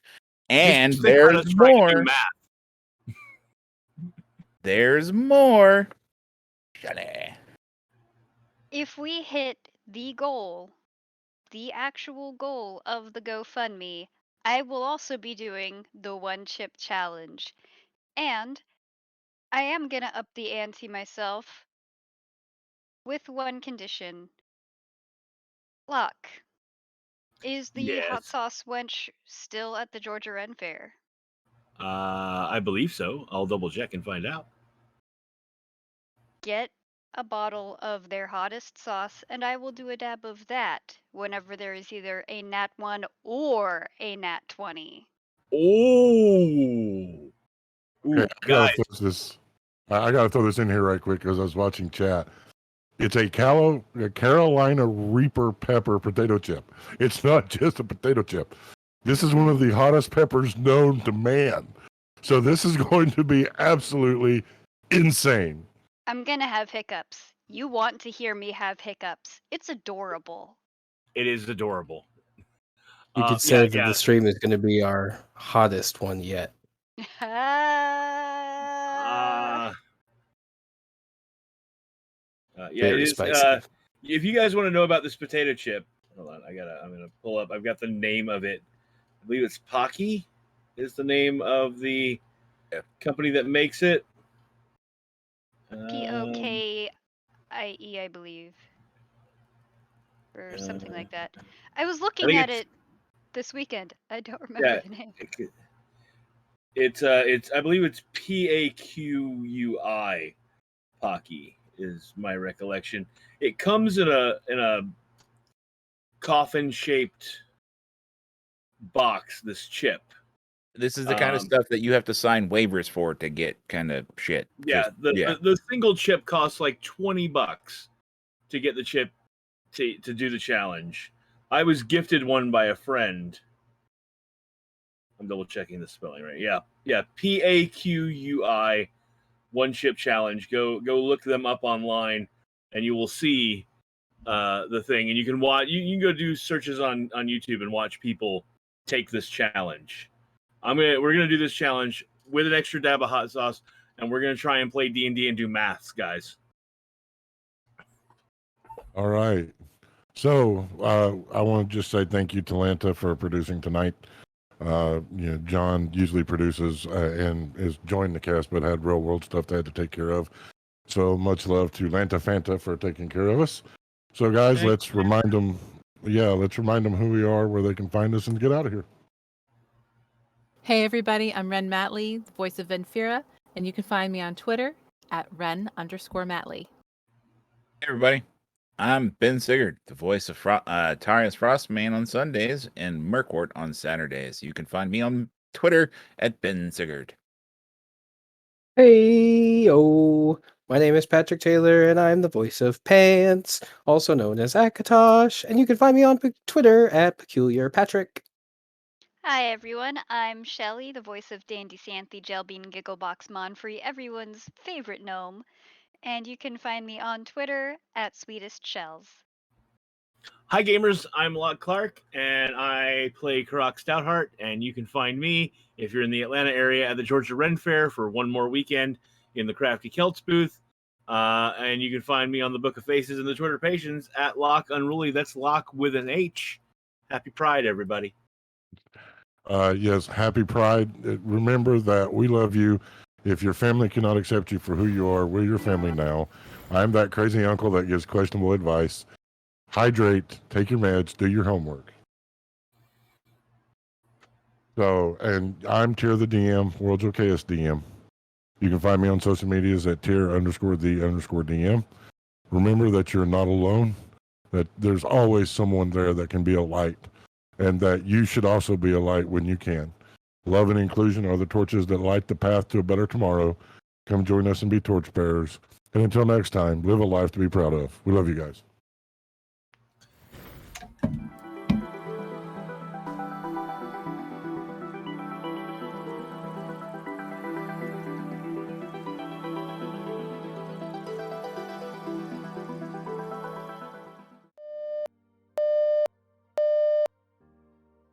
Level Up TTV starts now.